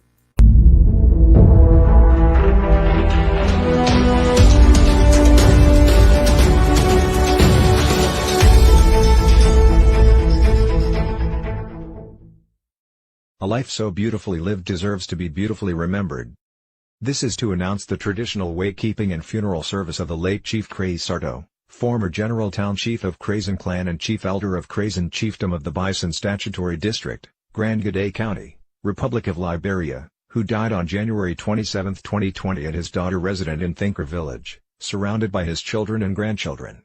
The body of the late Chief Crazy Sarto will be removed on December 15, 2020 at the Samuel Stryker Funeral Home in Sincor and will be taken to his daughter home in Thinkers Village for a night of wakekeeping. The body will then be taken to Duaji Town, Grand Gade County for 3 days of traditional wakekeeping. Funeral service will be on Saturday, December 19, 2020 at the Assembly of God Church in Duaji Town. The remains will be laid to rest at the family cemetery in Duaji Town. Repast follow at the family compound in Duaji Town. The traditional aspect of the late Chief Crazy Sarto life celebration will be the Kron artists performing lives making their present felt will be the Watsiato of Claude Romy and Blade Mary, Poimile Group of the Ivory Coast, Sumu Club of the Ivory Coast, Kron International Artists Play Franco, Jefferson DK Nyangbe, Eric Duo, Chablo and Tour, Juice Sandy, Saba J, Festus D. Carr, Sea Levels and the gospel artist Ezekiel Wright.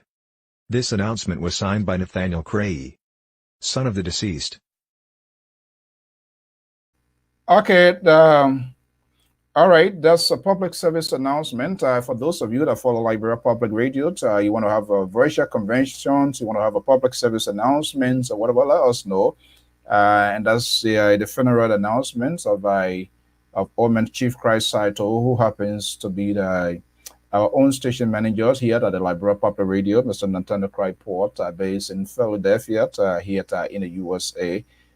Celebrations of this Omen homegoing will be taking place in December. We are hoping and praying all of us to be around there to give him his final state burial. If you are part of our organizations or institutions and you're looking for to get some information out there in a very honest fashion, let us know. Our number 682-433-8802, and we can be contacted and we can give you the best of all. All right, anything you think about, we can do it.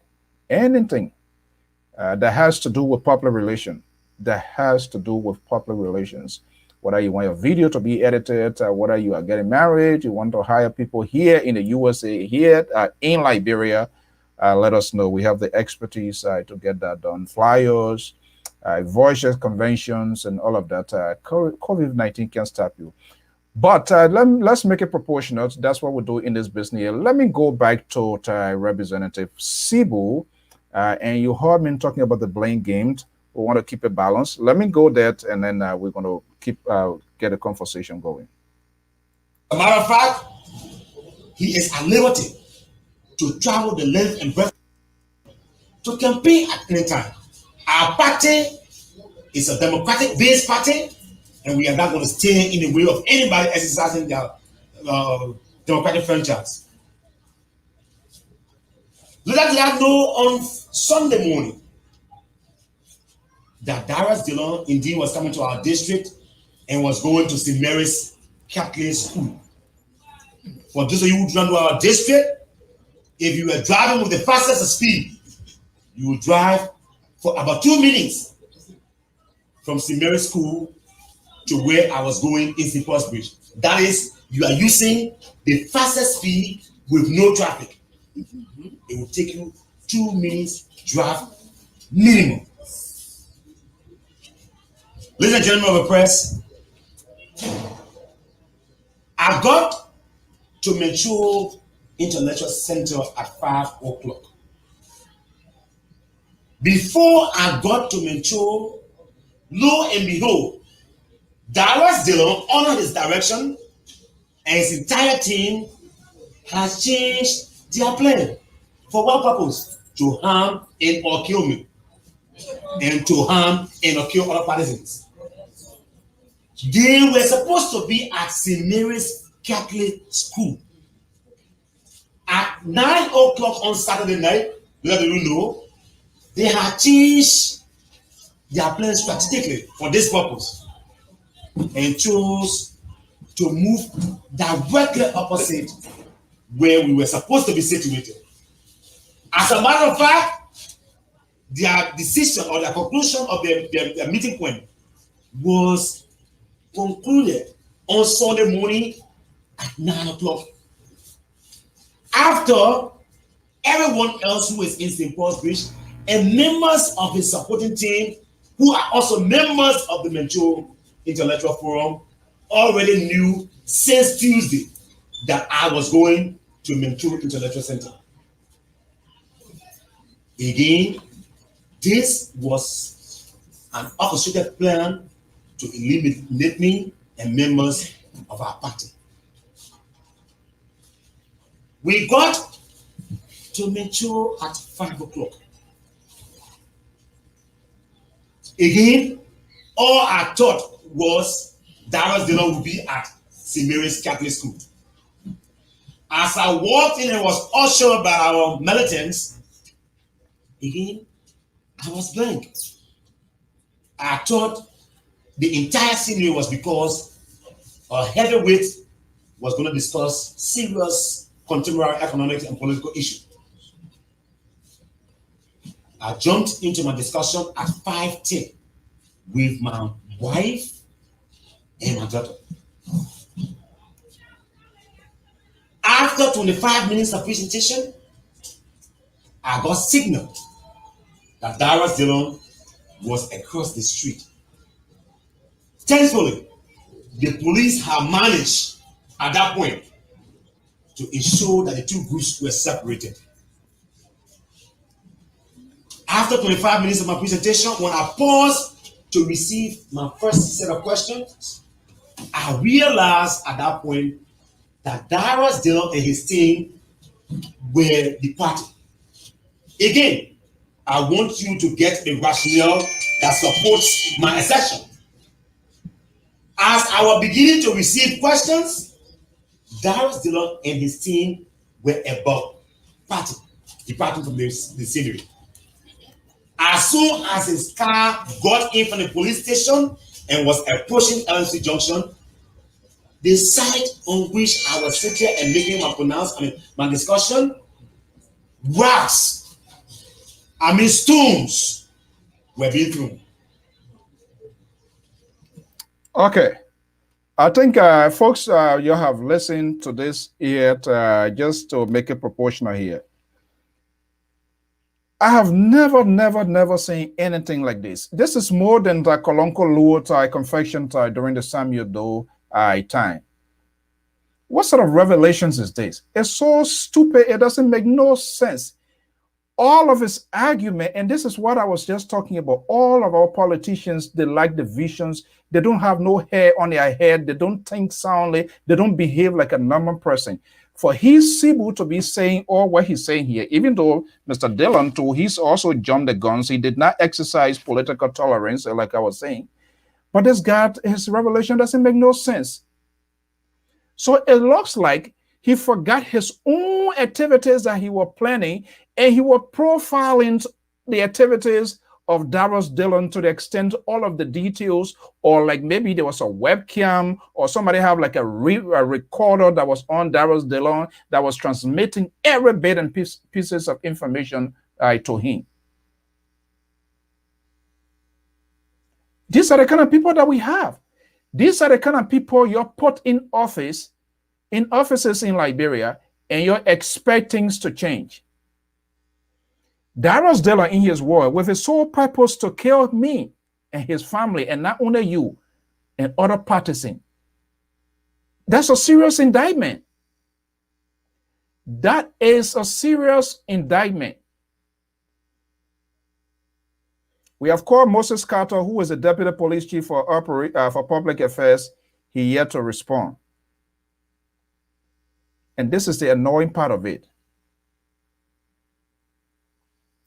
He was very vehement. He was very crystal clear. He was like providing all of the facts in his word. I'm not saying it for me, in his word, because he was very definitive as to the plan was orchestrated. When something is orchestrated, it means it was planned, it was organized. He was taking speech and people whisper to him, people talking. So it's like he was more than involved into what Darius Dillon was doing than what he has gone to, or whatever task he was going to perform. So wait a minute, serious economic state issues. So is he part of the economic planning team? What his wife and his daughters, what are they doing there? Is that Capitol building, or are they going to meet the president? You see how these people, they abuse power, the conspiracy theory. He was so concerned with Darius Dillon.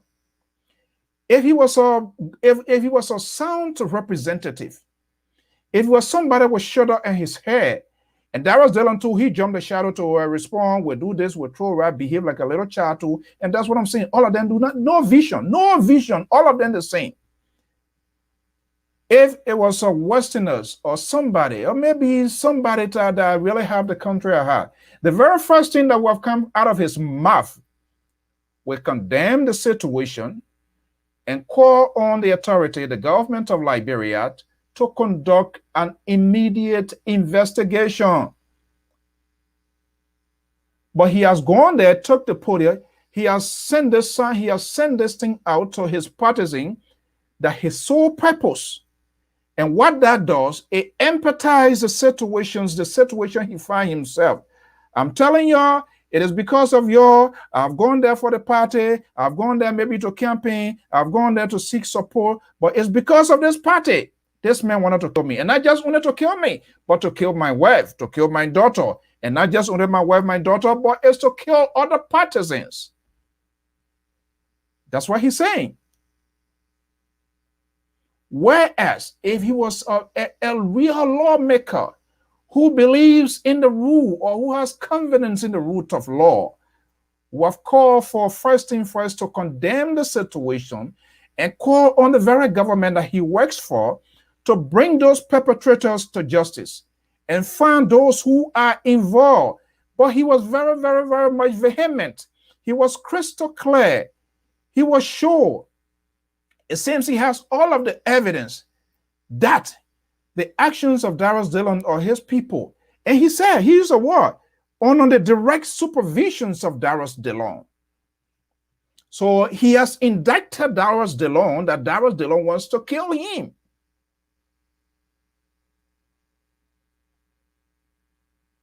When we're talking about these people, you don't want to listen. When we're talking about them, you don't want to listen. That's the kind of people that we have. People who exacerbate tension. As a leader, your job is to stabilize when things are hard, to stabilize it.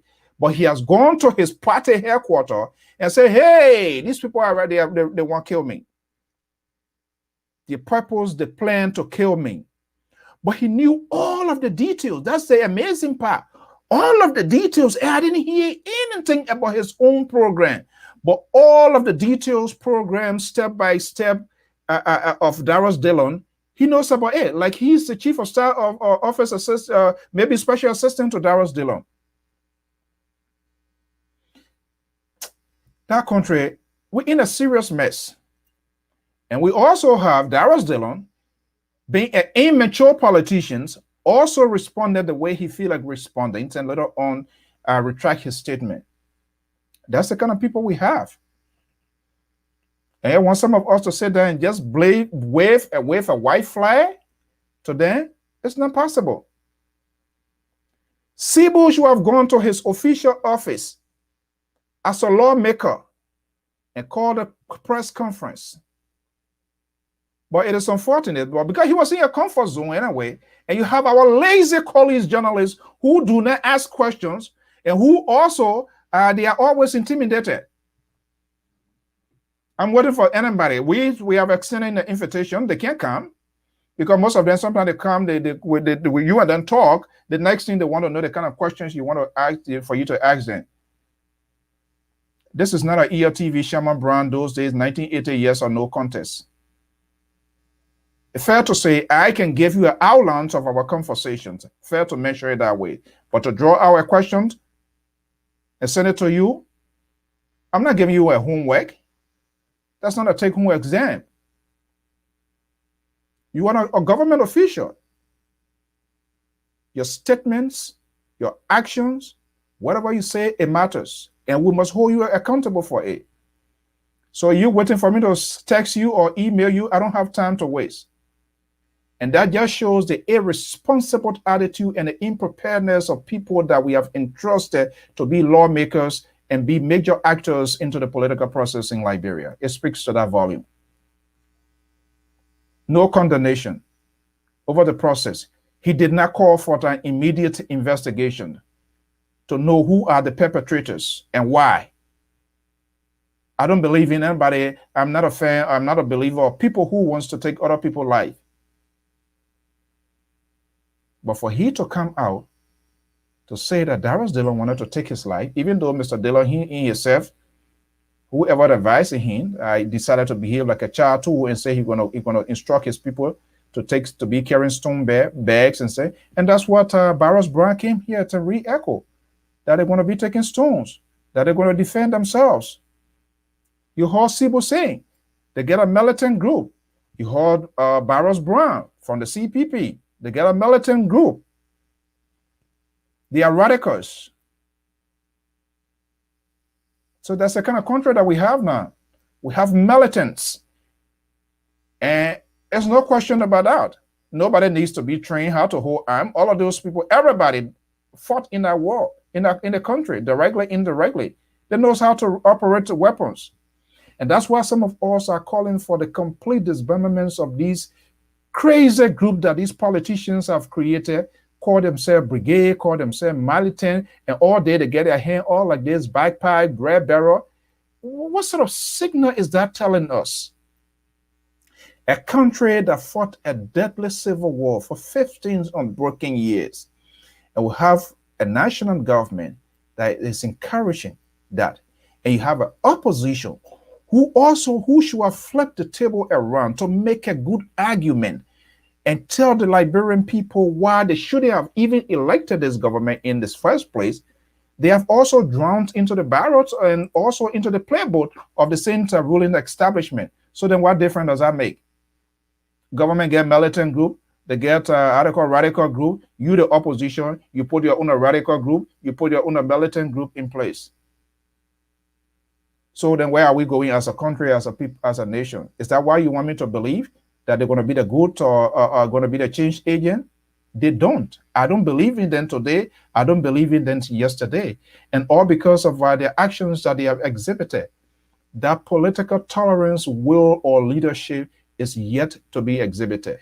And you people sit down there, you support those sort of behavior when your leaders or people that you strongly confide in as political leaders, even when they does it the wrong way, you do not have the guts to tell them.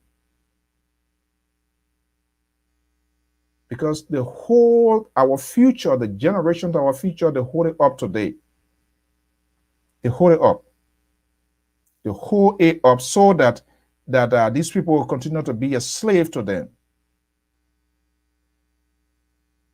To be a slave to them. You know. It's unfair. It is unfair today. It is unfair tomorrow.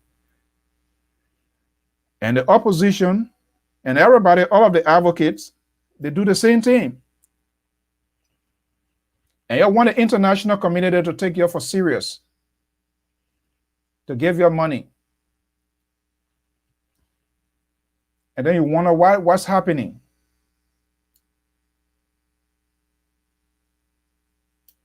Then you want to blame who? We should blame ourselves. We broil on ourselves.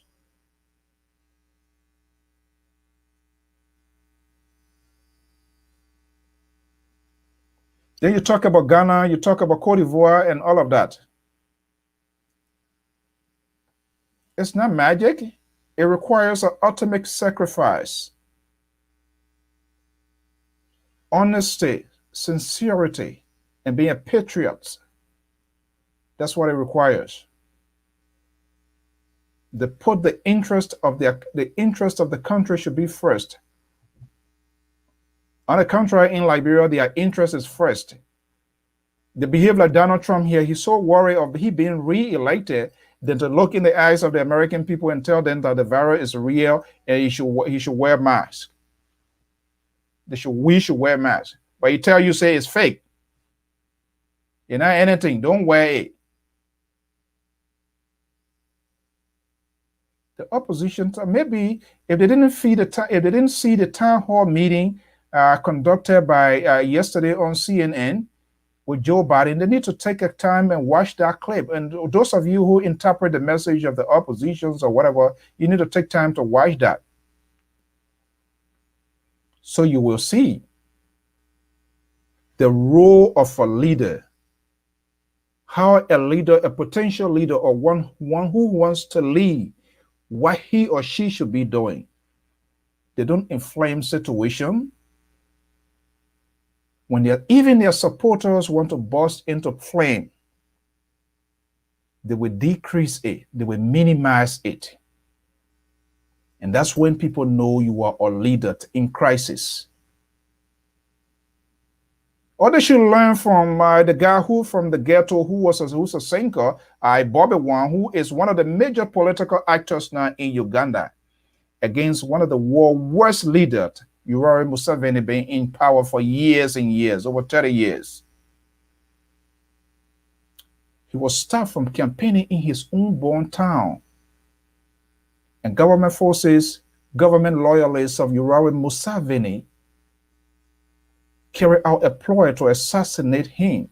And it was just by the grace of God he survived. But guess what? His driver died into that crisis. He didn't call for people to say, okay, see my driver died, let's burn down this village, or let's burn down this city, or let's go on to rampage. He said that the path for liberating, or for the path for Ugandans to gain their rightful status in society has just begun. And that's what have deterred him. What did he do? He went and sat with Al Jazeera, a major international cable wire news outlet, for the interview, and lay out his agenda, why he wants to be president, why Yoweri Museveni is dangerous to the country. How many of us have done that? Ellis Kumi, Joseph Boyka, he sat down, he falls to sleep. Yet and still Unity Party people say he is the future. When will we see the young generations of Liberia? You have Benana Yuri, Nyombli Kanga Lawrence. When would they sit down with some of these major, the CNN, when would they have access to this thing? When would they call on Wolf Blosser's show to say this is a situation that is happening? If they don't go on Spoon TV, they go on Fork TV. If they don't go on Fork TV, they go on Nev TV. And then you have some of their supporters all here acting like a little chihuahua, crying all over the place. Nya, nya, nya, nya, nya. People can't hear. They don't even have a sense of direction. You think to lead a country, you think that's something? Apparently that's what the very CDC they didn't know. They thought they were going to be running some sort of a social club. To be a leader of a country, you deal with people of different background. You have to make some tough decisions. John McAfoley said it. When he took over, he was forced to let some friends go. And that was for this country. How many of our people can do that? If President George Weah can't even look at some of his own people that are not doing the right thing, if he can't look at them and tell them, say, this is not right as a leader. If Ellis Kumi can't look at some of his ANC supporter and tell them, say, this is not right, he as a leader, who wants to be a leader. If Benana Yuri can't have some sort of leverage or control over his supporters, Not to mention Joseph Boyka, who when he sit down, he falls to sleep. Can't even say something, some of his people, ridiculous thing that they are saying. Nyombli Kanga Lawrence of Liberty Party. Then what kind of, then can we rely on those people? If you can, for me, I don't. So what is unfolding is way bigger than George Weah.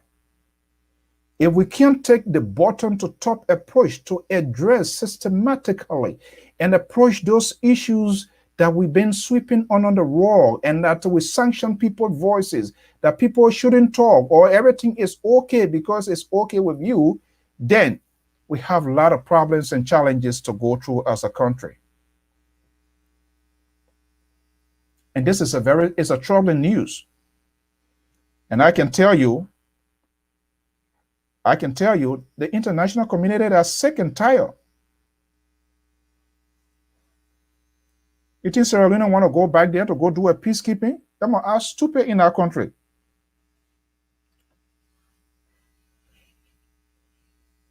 You have these people, they are lawmakers, they have the authority. Why they can't take action? Why they can't do it the other way around?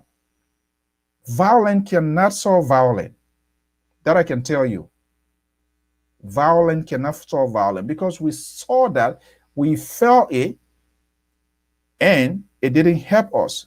So why should we do it right now?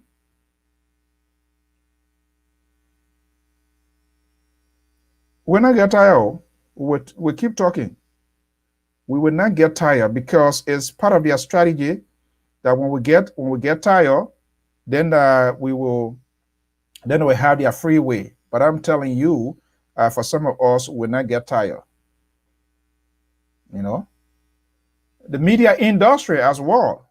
The media industry is so out.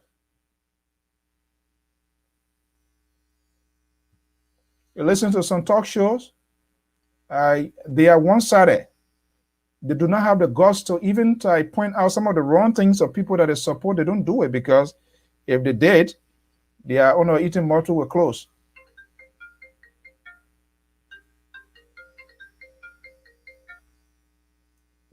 Are you there?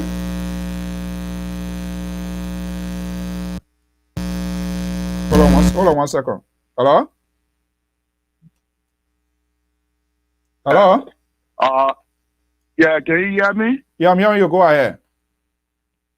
Yeah. I think the reason why the opposition in Liberia today, they are very weak, is because the people they elect to represent them, they side with the government, they take bribe. You know? So hold on right there. Hold on right there. The people that they elect, the opposition, the people that they elect, they side with the government. Why responsible for that? Why responsible, I think, is because of grief. Some of them are very greedy, they want money. So why you guys can call those people out?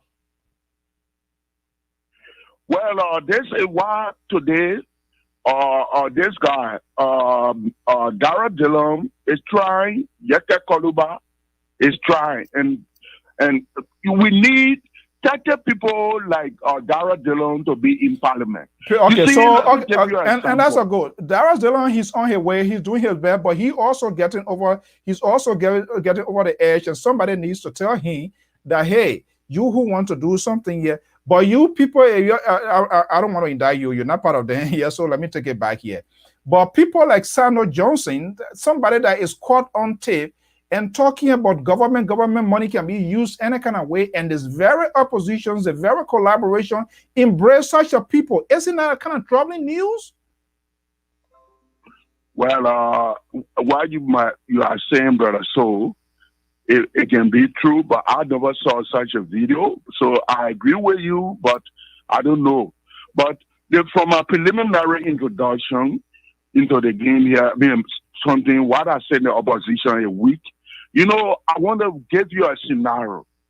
Okay? You see Julia Malema, the economic freedom fighter in South Africa, right? They get nearly about 40 members in parliament. when they're talking to the ANC, Cyril Ramaphosa, they talk the truth. They say, look, our people are suffering. They united in their voice. But every one of them, women and all, you can see them. They are auto rank and even be forceful than Yaka Koluba. They're even Delon. But our own people in Liberia, they remain mute. They vanish Shema. The only man so far we get. You understand? They bring more there who are deputy. Now I want to vow for how they call it, Bon County Senator. You are opposition man. So the speaker not doing the right thing. So do you see those people? So do you see these people as honest people? Because these are, and let's say here, because the opposition, the deputy speakers, he's from the opposition column. You have some of them when over there, they turn to independence. We're seeing them changing their political status down, all because they want to get out there. So why are these people's embrace? They've been there, ever they've been there. They are not speaking out, like you said. They are not only saying anything. So why are these people still there? They are there because the normal year grace period that gave them, that been giving them. You see, the representative has 6 years. You know, look, we should be thankful to people like Darrell Dillon. The senator had 9 years. These people are there to enrich themselves. So let me ask you, do you think Darrell Dillon is doing enough to make a change? Darrell Dillon, if we had I'm saying now. Okay, so let's use it as a measurement. Let's use it as a yardstick.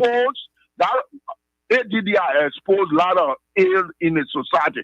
That for ADD business, the entire CDC not concentrating on the other counties where they get Kennedy. In Nimba, in the Grand Coup, because only in Monrovia, because this guy have been exposing them. My question.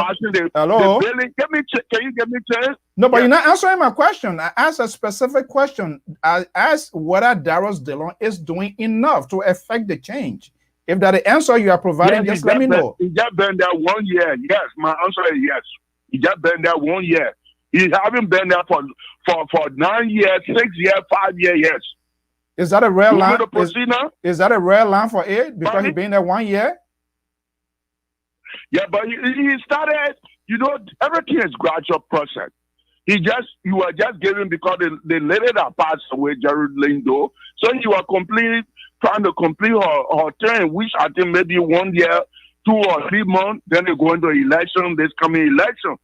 But the other people like Vanish Shema, and the rest of the other people, what you just call them, the entire people, even Prince Johnson, all these people, they are only seeking their own interest. Prince Johnson will come today, you don't vote for that man. That man, when you vote for him, I got a video here. If you forget, or his supporter forget, I can put it all on Facebook. If we light up their footballer, it will be chaos in the country. When you go and give, after a certain time, you take money from Georgia. Then you remain silent. We need people like Darrell Dillon to be speaking for the Liberian people. Because there is no other person in that place, really. Darrell Dillon has reduced his salary. I mean, look at for example, look at JFK today. JFK need drugs. They need sophisticated equipment to be in places that will detect signal from people that will not be going. Look at the Minister of Public Works. They took 150,000. They're saying to Dubai, from Ghana to Dubai. As I was saying before, who they sent to Dubai? Hold on, who they sent to Dubai? Or the minister for Public Works. Who told you that? Mobutu Nyipa. Who told you that? The government of Liberia. Send him where? You were in Ghana. You go to Dubai for further medical treatment. When? Oh, last week. That's not true. Where is he now? Mobutu Nyipa is still in Ghana getting treatment. Okay, but then maybe my soul didn't give me the rest. Yeah, tell that source online for you. And tell that source the source didn't give a good information. Go ahead. Yeah, can I proceed to what I wanted to say for the audience and the library to listen to hear? Go ahead quickly. So before I get to the next thing, go ahead quickly. Yeah, you see, we need to be like the economic freedom fighter Julius Malema, as I just introduced to you from my preliminary explanation. These guys, they are united. You see, in Kenya, they get Raila Odinga. He's a no-nonsense man. He is a parliament member. When they tell you, Uhuru Kenyatta, we want this thing for our people, it will happen. You talk about Bobby Wine. Bobby Wine in Uganda, he was a singer, but because of the injustice of Kaguta, he been in power for the past 37 years. 83 he got into power. So he been suppressing the people. They imagine a dictator. A single man like that trying, and other people try. Now the people say they want that guy. If any election, he may likely to win. You see Zimbabwe, they get Nelson Chamisa. When the people ready, all these guys, they unite. But the opposition from all the various political parties, they are not united. That's why you see these people, they are blocking in that country there. But they all put together, they say, look,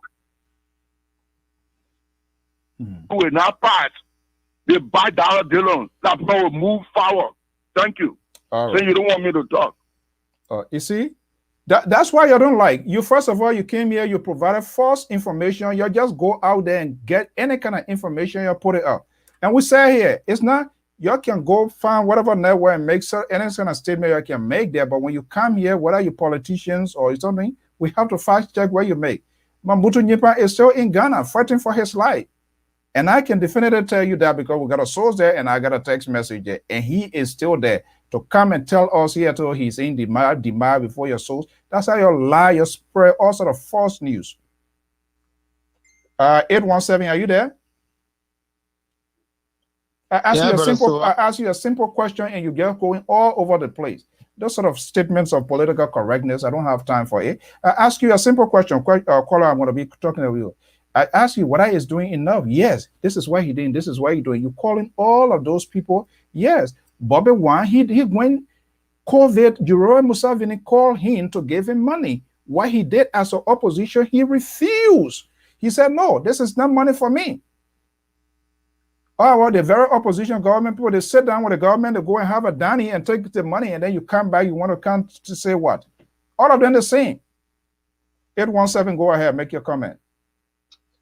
Brother, so this is Benson Mason calling from Dallas, Texas. Hey, Mr. Mason, how are you today? I'm good.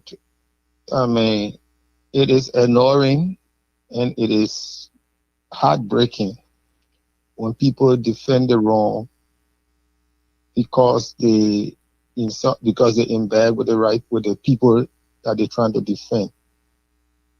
And they forget that Liberia is the only thing that all of us have in common. And Liberia is supreme. Liberia will stand after we all have left the scene. How Liberia will stand depends on what effort we put in now. The last time I said to you on the same program that the youth in our country are our problem. Today, I will add to that. The youth and the older people are our problem. People don't like to hear the truth. You are right in everything you say. Darrell Dillon made a childish and immature statement. He got up and he said that when you throw rock at me, I'm going to throw rock at the president. I will be not in a convoy. I'm going to his house. Those statements are not statements of unification. They are not responsible. Albeit he came back and he revoked his statement. He revoked his statement, but he's still not saying sorry to the Liberian people and letting the Liberian people know how much irresponsible that statement is. And I hold him for that. To be a leader of a group of people, sometimes you will have to take, if not sometimes, most times you will have to take the blows and the punches, and you will have to be quiet. Let the people know the truth, because that's what, at the end of the day, that's what we're saying. There is nobody. Look, I will give Darrell Dillon his flower. Yes, right. he has exposed a lot of the ills in the House of Legislature. He has exposed a lot of the ills for the time being. Because if it's not for Darius Dillon, we will not even know how much money these people were taking for salary. We will not know how much money and benefits. It was because of him that we see the huge amount of money they take. But if you take what he has done since he been there in this 1 year, I can only say that if he continue on the trajectory and he's not emotional and he start making irresponsible statement, he will expose and he will, will be able to say, okay, Darius mark people for us. But at the same time, there are people Darius Dillon are approving all who are so corrupt, and it makes me to question his honesty. How can Darius Dillon support Sano Johnson? How can Darius Dillon stand up to put his hand? Because these are people who have misled the country. They have eaten money. They are there in bed with the power that be just because they want to stay in power. How can that work? You know, it's so disheartening when I hear my fellow citizens who are grassroots thinking that this country will go any further. The last time I said the youth are corrupt. And why did I say that? If somebody come and give you $10 to carry you somewhere else to register and you agree and you corrupt the system, that person knows that you are not a gentleman, you are not a fair and straight person. How you expect the leader to be fair and straight when you agree to corrupt the system instead of helping to correct the system? You the one who's supposed to stand up and say to the leader, no, I'm not doing it. And you publish his name in the air so people can know that this is what this leader is doing. He's corrupt. So if you put him in a seat, he will be corrupt. But we don't do that. Our youth not doing it. The old people not doing it. So our country stands to suffer. It stands to suffer. Dixon Sibo, his discussion the last time, when I listened to it, it hurt my heart to listen to these guys who claim to be learned, making statements that they think they're talking to everybody who they can manipulate with their big words and be carried away and not question them on the truth. So those guys will never come on your show. Dixon Sibo or Moluba Molu or all those guys will not come on your show because they know you will be the hard con to beat back. They know that. So when you asking them, I can be sitting, I'll be laughing, saying, you wasting your time, brother, man, they're not coming. So you see, we got a system in our brother, we have to work hard. And I keep saying to people, if we don't educate our people, they will continually be used by greedy, selfish politicians for their own self-aggrandizement. And the country will continue to go further and further and further into the slum. It will continue that trend. So we got a whole lot of work to do in educating our people. We got a whole lot to show. Okay. A whole lot. It's so hard. It's so disheartening when you think about it. So disheartening. George Weah is not our problem. He may be one problem, but you got 200 George Weah sitting now right in the government, in the streets, everywhere. And if we don't give bribe, the person will have no reason to be corrupt. There must be a giver for bribe. There must be a giver and a taker. If there is no taker and there is no giver, corruption will have very small space in our country. But we got so many takers and a very few givers. Thank you for your show. I will be following you. If somebody come and say something that I like again, I may come on, I may call you back. Yeah, okay. All right. Okay. Thank you so much. Okay. Thank you. Thank you. Thank you so much. Well, this is a question here to Mr. Francis. And Mr. So remember Prince Johnson said Liberia will go back to war if George Weah becomes president. He predicted the Reagans of elections. Are we not? I believe are we not heading in that direction? Very valid and good question.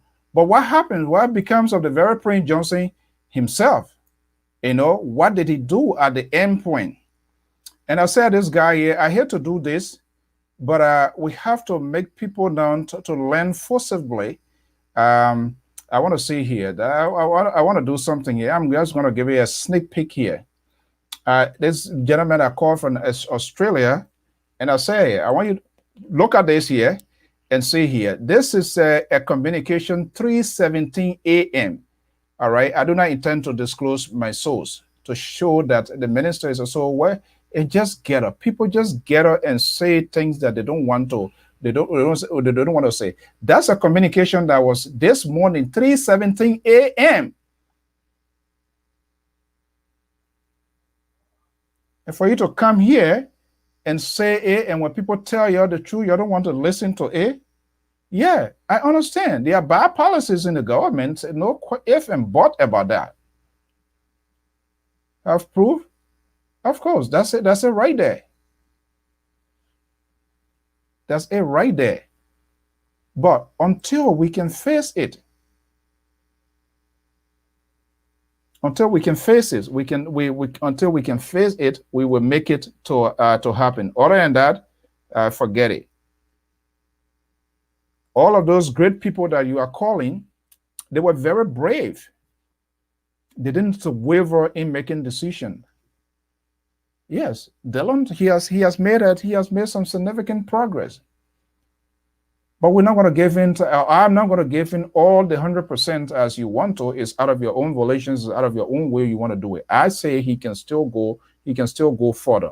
I think if that is the case, like you're making reference to Julius Amambat of the freedom fighter leader from South Africa, what he did when they decided to change the system, they decided to do a recruit.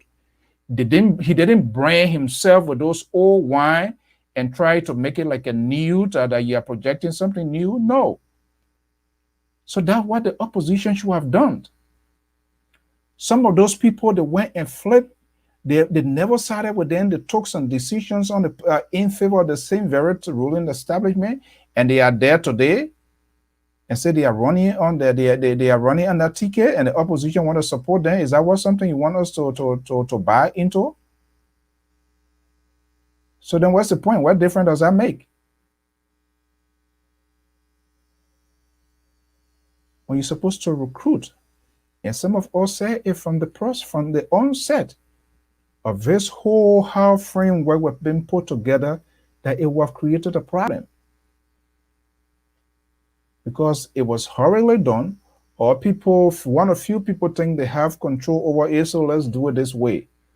Why CDC is infiltrating the system? Why other group of people are leaving? What is responsible?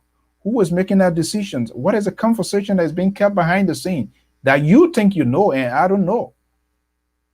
Is that not something you don't want us to discuss it? Of course we have to discuss it. When it comes to the government, we hold them to their feet.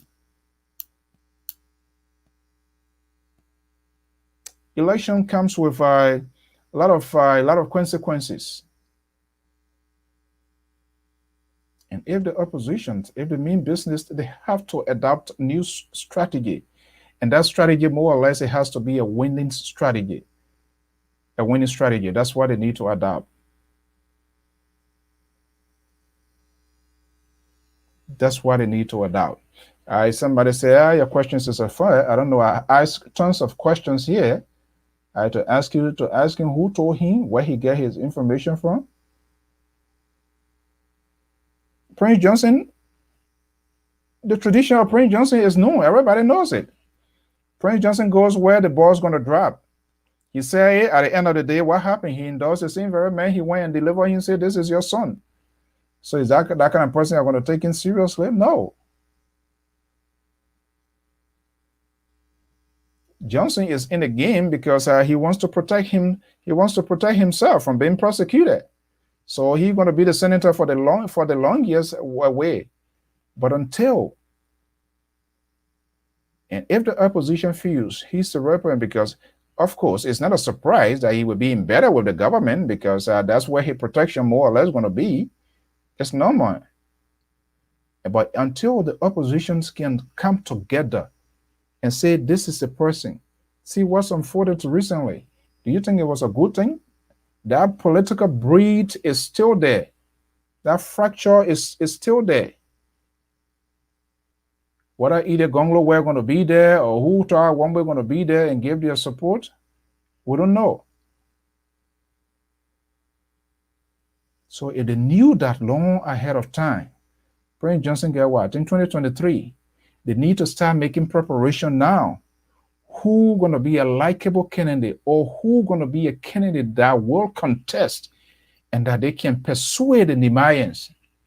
Because what President Johnson has done, he has planted into the minds of the people of Nehemiah County that it is because of me, that's what you are alive. Whether you like it or not, that's it. He told journalists that, he said that, and he speaks out that publicly on it. Should I play one of the recording here? Is it a conspiracy theory?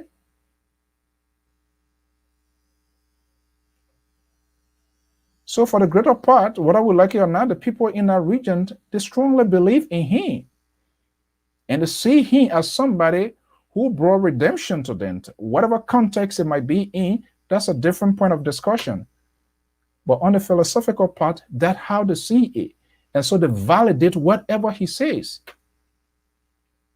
So if you want to have a person like that to get out of that place, obviously, what happened at the end of the day when Helen Johnson said, why can't he say all of those nonsense about George Weah, and George Weah didn't do nothing with his football money, he get this and that, what did he do, and blah, blah, blah, blah. What happens at the end of the day? Politics is all about interest. It is not a small ball game. Politics is all about interest. The goalpost, the ball can land in any unexpected pole. We've been saying that. People crossing carpet, living from one place to another, all why they are looking for political accommodation. So 2023 is ahead, where Senator Johnson going to be, whether he's going to be seeking, I'm not sure whether he's going to retire. But it means now, if the opposition or the people sees him as an obstacle to bring justice, it is time now to start investing into Kennedy. So opposition, if you want to win, whether in Liberia, anywhere, even in the USA, any part of the world, it's money. It costs money. How many other people can pump into money into about elections in Liberia? Are these all these people here? Are they registered members? Are they paying their due to the? What's the number to call? Okay, someone do it. Let me just put a number on the number being there. Please, you can call that. I didn't see your comment. Let me just put a number there. I've been keeping it there for a little while. Okay, Ting Samuel, that's the number that 682 is on WhatsApp, depending on where you're calling from. Are they paying their due? They are not paying their due. You have to pump money into election in order to get a result. And that's why I have no doubt that's the resources, state resources national government is using, because they want to solidify their state power. So the opposition needs to do that. It's not just sitting out here talking, we'll do this. No. It's money. Billionaire Michael Bloomberg. Why you think he's given $100 million to what his name said, Joe Biden to run political art and to affect campaigns in Florida? Because Florida is a serious battleground state. They're not just talking it, they're putting cash into it. You don't like the truth. You don't give, you're not going to get a result. You have to invest into it. So all of their millionaires, if you have millionaires or billionaires that they claim to have in the comments we've been hearing, we get a lot of money. Well, in order to get a ruling party, it's everywhere. Not to mention Liberia, you have to invest significant money. especially a country with high poverty. People are seriously hungry every day. So people that are having state power, they use state resources, which is wrong. They use little or nothing to sway votes. So that's it. That's it. Mr. So, you are supporting opposition. Mr. Benito, Mr. So, you are supporting opposition. I'm not sure. I don't know whether it's a question or are you making a judgment on me? I wish I could take a side. And when I take a side, it would be a different way. And I'm not sure which side, be it the opposition or government side, if I go there, I'm not sure what I'm going to last at 24 hours. Mr. Benito, I'll tell you the truth. I have a lot of friends in the opposition. I have tons of friends in the government. But I respect what I do, my views, my opinions expressed is authentic, is genuine. And that does not, it doesn't pose no any harm as far as I'm concerned into the friendship. But my goal here, or our goal, is to provide amicable solutions. The dishonesty, the lack of authenticity into these people here. That's how. No, I don't. Neither am I against them. Neither I support the government, neither I'm not against the government. I want any institutions or those who are seeking state power, I want them to do what is right. We must call it as it is. We should not be, when we are talking about justice being selective, we should not have a selective political discussion as well. And that's what some other people anticipated want us to do. And I find it very difficult how to do that. And like what I said, politics, especially with election, is all about money. The Liberian People Party, the NDP, NPP, I believe Unity Party, those are the people that have roster. I'm not talking about today, I'm talking about years back. But all of those people that we see today, you see the one group here today, that's the same group you're going to see on the side. Are they paying due to the party? They are not paying due. Are these political institutions, are they structured? They are not structured. They don't have staff for them to pay people to do what they're supposed to do. That's why you see what you're doing. Are they represented in all the 15 political counties with staff to do what they're supposed to do? How the people hire people here? They don't. And they want to get quick result. It's impossible. Let me go to this one number here. Now, one, are you there? Yeah. Okay, good afternoon. Yeah, this is Smith. I'm calling from North Carolina. Oh, okay, Smith. Thank you. I didn't see that message quick. I had that number there. Okay, I know time a little bit fast spent here now, but let's go to the point. Yeah, I've been listening to the discussion, and I really like your analysis you gave regarding the country. For me, I like to take my point from an economic standpoint, point of view. I see Liberia as a whole. And what is taking place in our country right now is really troubling because we are not moving anywhere. Our country has gone through a lot for so many years. I cannot say I'm going to blame George Weah 100%. And I cannot say I'm going to blame anybody for what is going on in our country. We have a serious problem in our country. Our country has a problem of corruption. Nearly every Liberian in that country want to find means. You talk about, my man Smith, you talk about Liberia, even right here in the USA. Look at our organizations that we have here. Yeah, I understand, but we have. So it started from here, it went to Liberia. Yeah, but what I'm saying is we have a different situation in Liberia. Liberia is riddled with corruption so much that even in the government, it's so worst. The only reason people blame the president most of the time is that take action on these things. He doesn't. Yeah, and our situation is we are a very small country. We nearly know everyone. Everyone is more like connected to another person. So it's a very difficult process.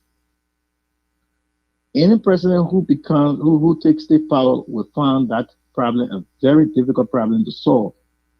But you must stand up. Your yes must be your yes. Exactly.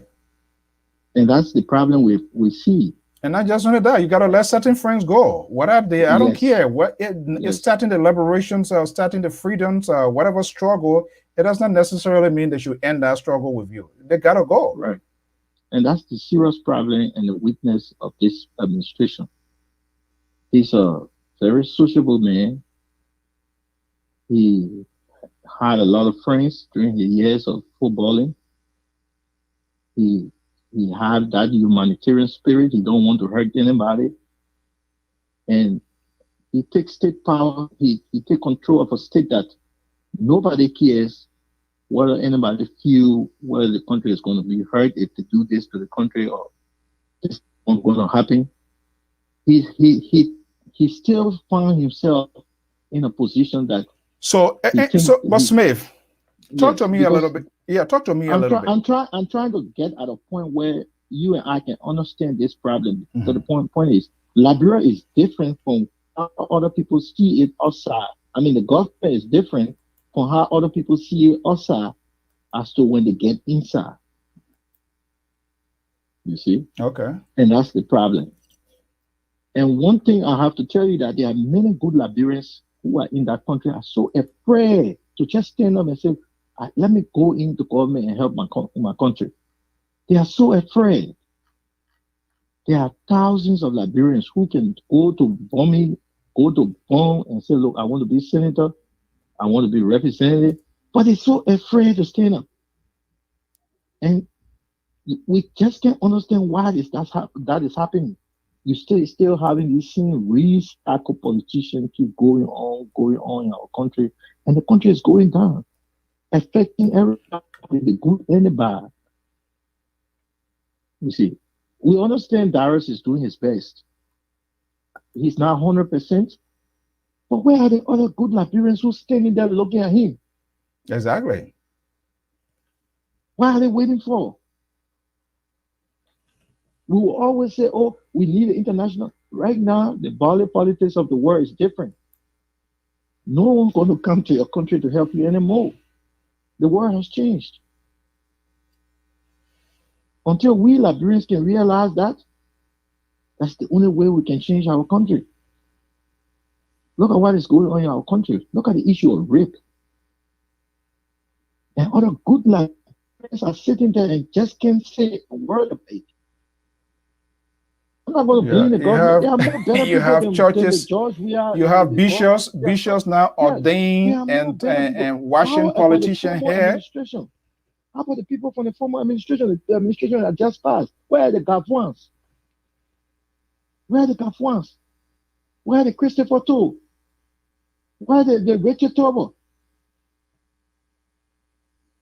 Where are they? They were in government just a few years ago. They are all in Monrovia. And they are allowing the country they said they loved, they were going to love the country, whether in government or other government. They said they love that country. It's not George Weah who won't love the country alone. George Weah, he's not the owner of the country. He's just there as an interim because after his presidency, when Samuel Doe then came, they're gone. Charles Taylor then came and gone. The country is still there. So we are the citizens. It is our responsibility to make sure that our country is reserved. You know, it takes a collaborative effort for everyone to be a part. You can't say because George Weah is president and you can't say anything about the ills in the society because you're not running for office. You can't say. Yeah, hold on 1 second. Let me see. Hold on 1 second. I get a 701 number. 701, are you there? Yes. What's your name and where are you calling from? My name is Leo Swamp. I'm calling you guys from Minneapolis. Okay, so how are you? I'm doing good, man. Okay, great. What is the wrong side of the history we find ourselves and get it right for us? The wrong side of history is so simple. Right now, we need to be straight to the point. We agreed as most of us, one way or the other, we were quote unquote beneficial of the so-called 300 families that run Liberia for 171 years prior to the coup. Okay? And we should understand that politics today is kind of a way that people who been in power or who been in the politics from the inception of every country, right? They feel that it is the entitlement. And as a result, people who will just come into the cycle, right? Fortunately for them, when they try to win them in the game of play, they will go against it bitterly. I always say this, but people don't want to, agree because they think that because maybe America is a superpower, so America cannot be compared to any country. But if you look at the political situation in the U.S. today, it is the same thing that is happening in Liberia. The government in power today in America is not a typical political government. You and I know Donald Trump now a conventional politician. I know. Like what George Weah. So when you try to compare the two of them, you see how they are being backlash by the so-called elite who get into the thing from the inception of the government or the country. Okay? So, as long as George Weah is not coming down high on his friends, corruption is in Liberia. There's no corruption in Liberia because often people keep misleading themselves. There's corruption is true in Liberia. Why can't people come out and prove it?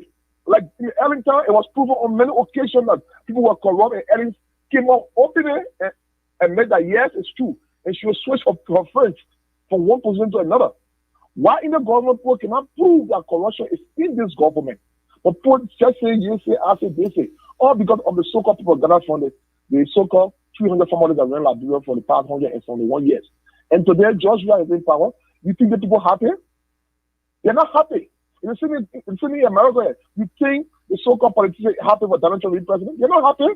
They use the media to do everything to tarnish people's reputation because they know that these people trying to what? Take away things that they've been doing.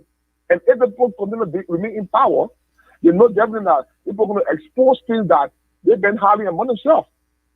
There's a latest video that's going on right now, right? That was done in the early 80s. Right? Yeah. About the 200 families that run Liberia. Right. Right? What Archie Bernard in that video with his brother. Okay? And you heard the guy. They got the CBS News. They got one of Liberia to do that documentary. 300 families for the U.S. run Liberia.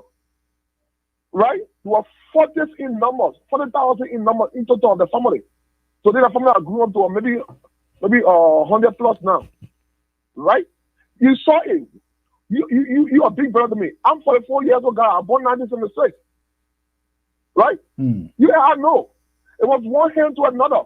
There was no election goals here. People were picking people who to be the next president. And in the video, you heard Richard Tubber. Not Richard Tubber. Why he said Stephen Tubber. When I asked him who was succeed William Tubber. Right? You heard it. He said that. He's a favorite to succeed his father. Right. You saw it. And today our people are opening and again to see a reality. They vote on ordinary citizen as a president. Do you think the people are going to be happy? Our native people, whether we like it or not, we should learn to be open. And like most of all in America, it seems to be that we're not learning nothing. The politics. Yeah, I will say in favor. The same propaganda that built America today, and the same propaganda that put land and carried to Liberia, and living with them. America is not great because it's great. America is great because of the propaganda. You ask me America, you I know we jam with America, but nothing to do. Oh yeah. What the extra we get in America? Then the work. What the extra we get in America? Then the work and work. You think the energy we put in our country, in America here, the energy we put in America, we're putting that same energy back home. You think we want to think about America? Okay, so do me a favor. What's the solution you think? The solution is in as long we can hold together as people, especially people in the majority. I'm talking about the native Liberian in the majority. As long as we can hold together and don't allow anybody to fool us, to bring any blasphemy in our midst, just so we can build our country. Other African countries are being built by the native Africans. The Ghanaians smart money Liberians. Ghana, I live in Ghana, I want to school in Ghana. You put the ordinary native Liberian and the ordinary native Ghanaian. The ordinary native Liberian is more smarter than the ordinary Liberian. I mean, Ghanaian. I'll be honest with you. Those people who live on Buduburan camp. I don't live on Buduburan camp. I want to school in Ghana. But they can't test that. They want to be honest with themselves. But because we are so brainwashed by the so-called Congo, America, Liberian thing, we all feel that we for America. That's why we don't want to pay attention to Liberia. But we decide to forget about paying attention to America and pay attention to Liberia. Nobody want to come to America. You think I'm happy to be in America? Hell no, I'm not happy to be in America. I'm out of here. America is Kuku Jimuku. You all know that. And when you hear you're part of the system now, you can't do nothing about it. So nobody should fool us, fool you, say that things are not going on right. If things are not going on right, how can they country man?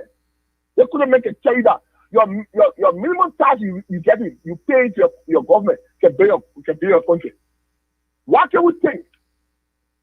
The people of our bill since 1948 could have a certain decent headquarters. Don't see it today. What happened today? They're trying, right? In less than 2 years, build a gigantic headquarters. You think people couldn't do it? They could have done it. But if you start to come back playing houses in America, yeah, I know. They will say, because a countryman became president yesterday. In less than 2 years or 3 years, he should face 173 years of problems. No, we shouldn't be doing that to ourselves. I think we have learned enough. Other countries, the Ghana, the other countries who very suffer slavery, right? If these people can come here and go back and pay their country, the country today is changing, looking like a so-called white man country. Why can't we do the same? All right, my man. Okay. Make your 30 second. You done your closing remark? No. What my closing remark is, we should forget about who is the president today. Don't forget who the president. George Weah is doing his best. Why we should forget? Why we should forget that? Why should we forget who is the? We should forget because I'm telling you right now, I'm seeing you out here and civil again. The Congo people who ran Liberia 101 years prior to the coup, right? They are not happy that the Pepper Bush have been taken away. Is that a conversation that we should be having? Is that a solution to the problem? It's a solution right now. Are they responsible while Liberians are saying some of the things that are happening now? Is that should we shift that blame on them? Is that what you're saying? 100%. 100%. Do you think if it was love Liberia, they were going to put in place? You think the problem we're having today? We're going to be having a problem? It is because of George Weah doing that. 176 years ago, Liberia independence. There's no quota going to our first political capital. What are the people doing? So how can we remedy? So let me ask you, how can we remedy that? Those are valid arguments, and those are some of the things that we have been talking. We can say all of them. It would be unfair to say, okay, it is George Weah for, but it can't stop us from addressing some of the critical issues that the government itself is not addressing. And we say that, and I think then we have been very unfair. I don't know which one you call critical issue, because from my own perspective, from what I'm seeing, the government is doing everything in her own power to address things in her way. Because at the end of the day, as I said, 100 estimates some of years problem cannot be solved in 2 years or 3 years. It's not possible. We have to give the government an opportunity. We have to give the government an opportunity to see what you can do in your first 6 years. And after that, we can create a government and see if we want to give her another 6 years. I will tell you this, right? I told a friend of mine who is an opposition, right? I said, look, if you tell me I'm now a good cook, and I keep telling me I am a good cook, and you give me an opportunity to cook, and I'm in the kitchen, and I'm trying to cook, and you keep adding that. Oh, no, you know, I'm more salt. If I'm more salt, you know, I'm more salt. If you forget something, who are you going to blame? You're going to blame me, or you're going to blame yourself? Okay. Hello? Yeah. All right. Okay. But your views, we accept your views, and the opinions expressed here is not the views and opinions of the management of the Liberia Public Radio. Okay, thank you so much. Yeah, caller. Thank you so much, because you. Okay, then. Appreciate for aligning. All right, no problem. Okay, so Smith, make your final point. Yeah, my brother was just speaking from a sedition point of view. Anyway, but Man, don't label people.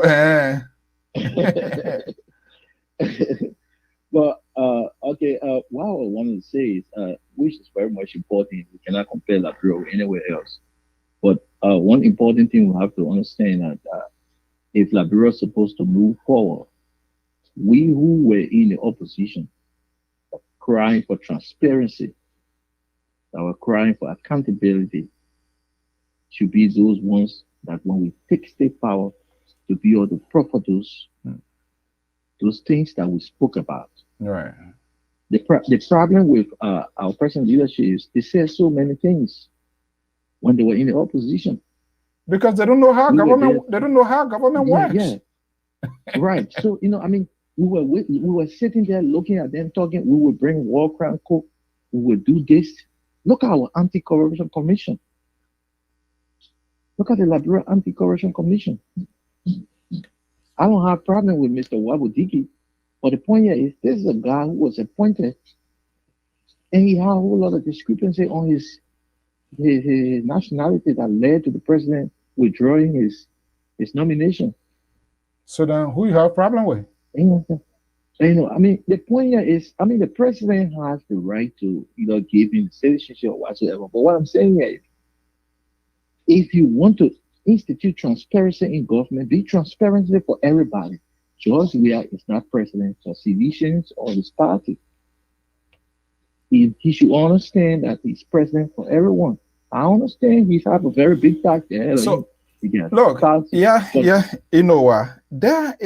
it's a normal. For me, it's not a surprise. Surprise in the sense that all African, even in the Western world, the only person that China tries to break that chain was Barack Obama. When he took over, he left Robert Gates as the defense secretary. Presidents from time to time will always find loyalists. You see here the very Donald Trump. This is a guy. Once you can't say yes to him, the next day you are fired. So it's always has been like that. So we just have to figure out. And our only concern here is that if the ruling government or the ruling establishment is not doing it right, the opposition has to position herself differently in terms of their action, how they go about to do it.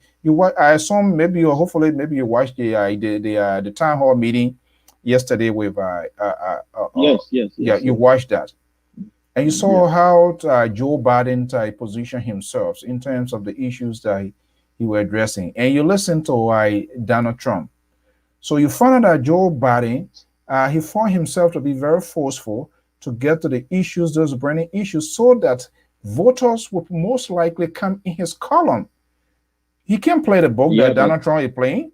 Donald Trump, he takes the podium, he will tell the people, say, whatever you hear, don't believe them. These people, they are not, what you're hearing is not true. Right. But that is the most dangerous part of politics, because people are seeing one thing and you telling them another thing. So exactly. So I'm just only saying this too. The president who has his own loyalty, you will tell the people, you will tell the president, Mr. President, don't mind those people that we're talking about. Liberian people, you don't mind them. They're just talking, they'll get tired. Everything is okay there. There are just few handful of people talking. Those are the kind of message, even though he's saying it, but remember, he has the ears of certain people that he confide into. And those people are his loyalists. I don't care how it's out there.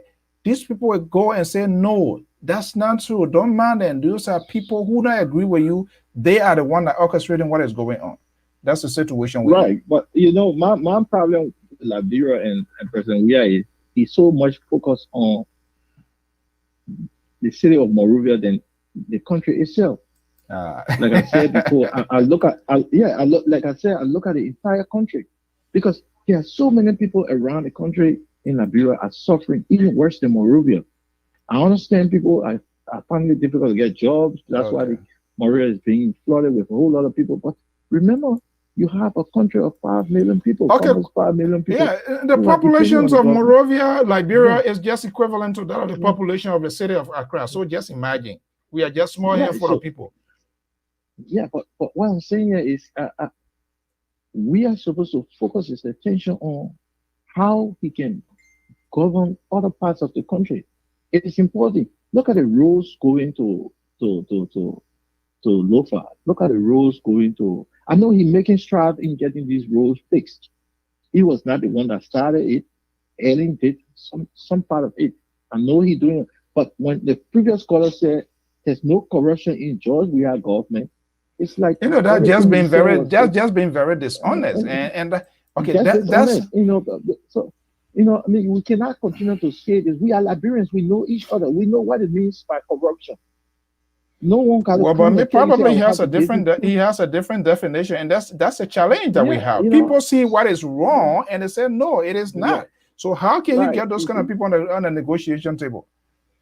All right, my man. So 30 seconds here to make a closing remark. I'm going to be wrapping up here as well. What we need now, what my parting comment is, I would need the president to reach out, no matter what.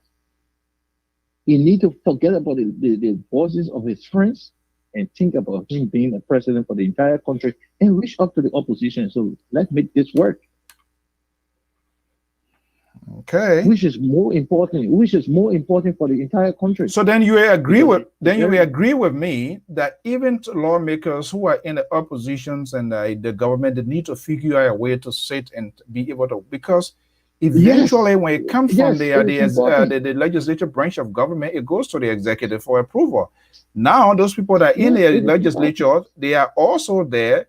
They are all people that have the ears of the president. They are also there to defend to the letter of the government policy. So they need to figure out a way. They need to sit down. They need to stop demonizing people. They need to stop calling these names so much. They need to stop creating uncomfortable conditions where they can't talk to one another. That's the problem. They don't. Of course, they don't. And for God's sake, at some point in time, you get to Nancy Pelosi and Mitch McConnell sit down and talk.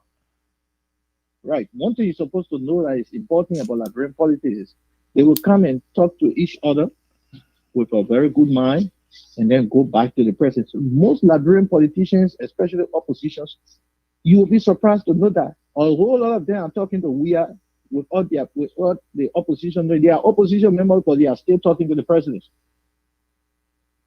Some of them have selfish interests. That's why you see every now and then you see certain group of people going to the president, you hear going to the CDC headquarters, adjoining CDC today, adjoining. That's what happened. Liberian politics is different from other countries' politics. The opposition, most of the time, rise with the president or beg the president to a certain extent. Because most of them are broke, looking for jobs. The country is difficult. You cannot find a job to sustain yourself. You cannot find a job to sustain yourself. You cannot find a business to do. And the next thing you got to do is to find a way to government where there's the only major employer. Government is a higher source of employer in our country. And I mean, not say in your country, in our country. And that's where people see that they can quickly go and get quick care, which is a very wrong concept, which is a very bad thing, which is a very dishonest thing. But that's how it has been. So it's a challenge, and we are hoping that one of these days we will undo that. I don't know when that's going to happen, but thank you so much, my man. All right, thank you.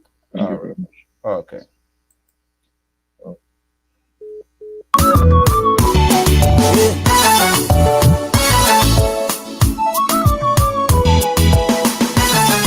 Well, folks, it's 4:14 p.m. Eastern Standard Time. That's how we're going to leave it here this afternoon. Fatty Johnson says, gravitate to the young people.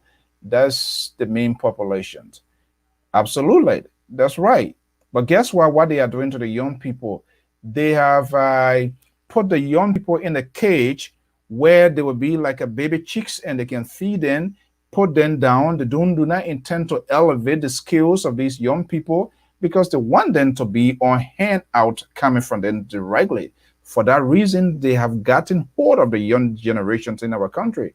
And this is why the young generation has been instead of them being servant to the people, they have flipped the coin around, and that's the problem we're in. I bow before the throne when I look at all the wonder and I see all the creation, the beauty of the universe. You never change. You never lie.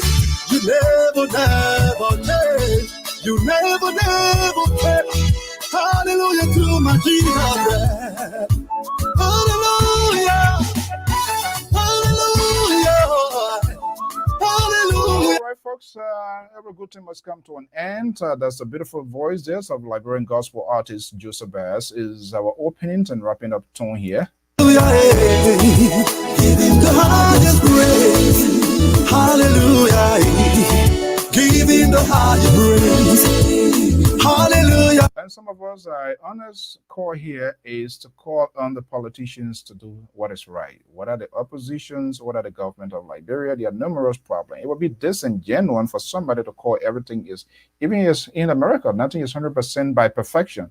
And so for you to call to say they need a giving chance and be just 6 years, well, then sedition will come back and say, okay, your people did it 20 years. We have not even gone 5 years. Is that arguable? I don't think so. Everything, they're worshiping. Oh, he gave me life. I will praise his name. I'm here to praise my God, because he gave me life. Come celebrate, come jubilate. Join the Liberal Progressive from my Sacramento Bureau to the Liberia Public Radio to LPR TV, Samson Blocko Brown Toe, the guy that always says from toe time. He will be on this evening. Give him the higher praise. Hallelujah. Give him the higher praise. Hallelujah. I want to thank all of you, those of us following us online. I do that a favor. You can subscribe to our YouTube channel.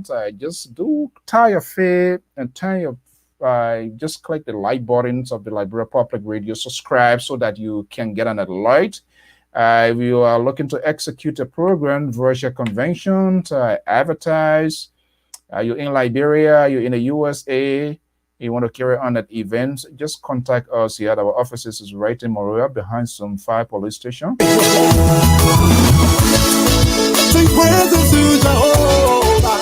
I'm not happy with the politicians in Liberia. All the politicians, for the most part, they are very dishonest. And Liberian politicians see themselves to get themselves enriched by getting state power. And that's all they are doing. The future generation, Madam Johnson just saying here, all of these young people, what are they doing? There is a National Rehabilitation Commission of Liberia. What is the empowerment? What are the sources, the funding that has been allotted to them? What happens? All of the 100 men and women in both houses of government, they all have their own NGOs. Why? Because they want to solidify their own political status to being seen as I did it instead of the country. Emmanuel, come and take your place today. Emmanuel, come and take your place today. Emmanuel.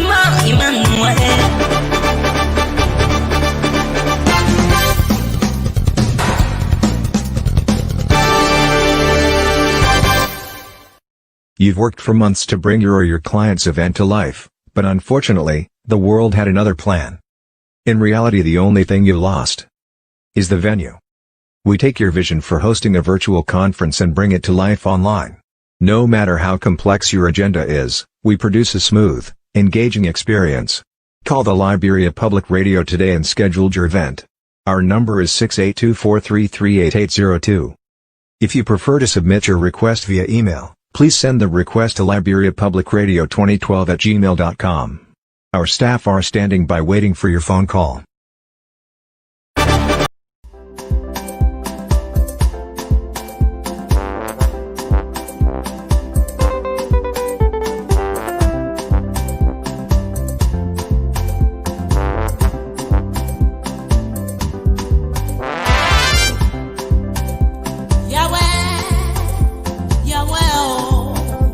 Yahweh,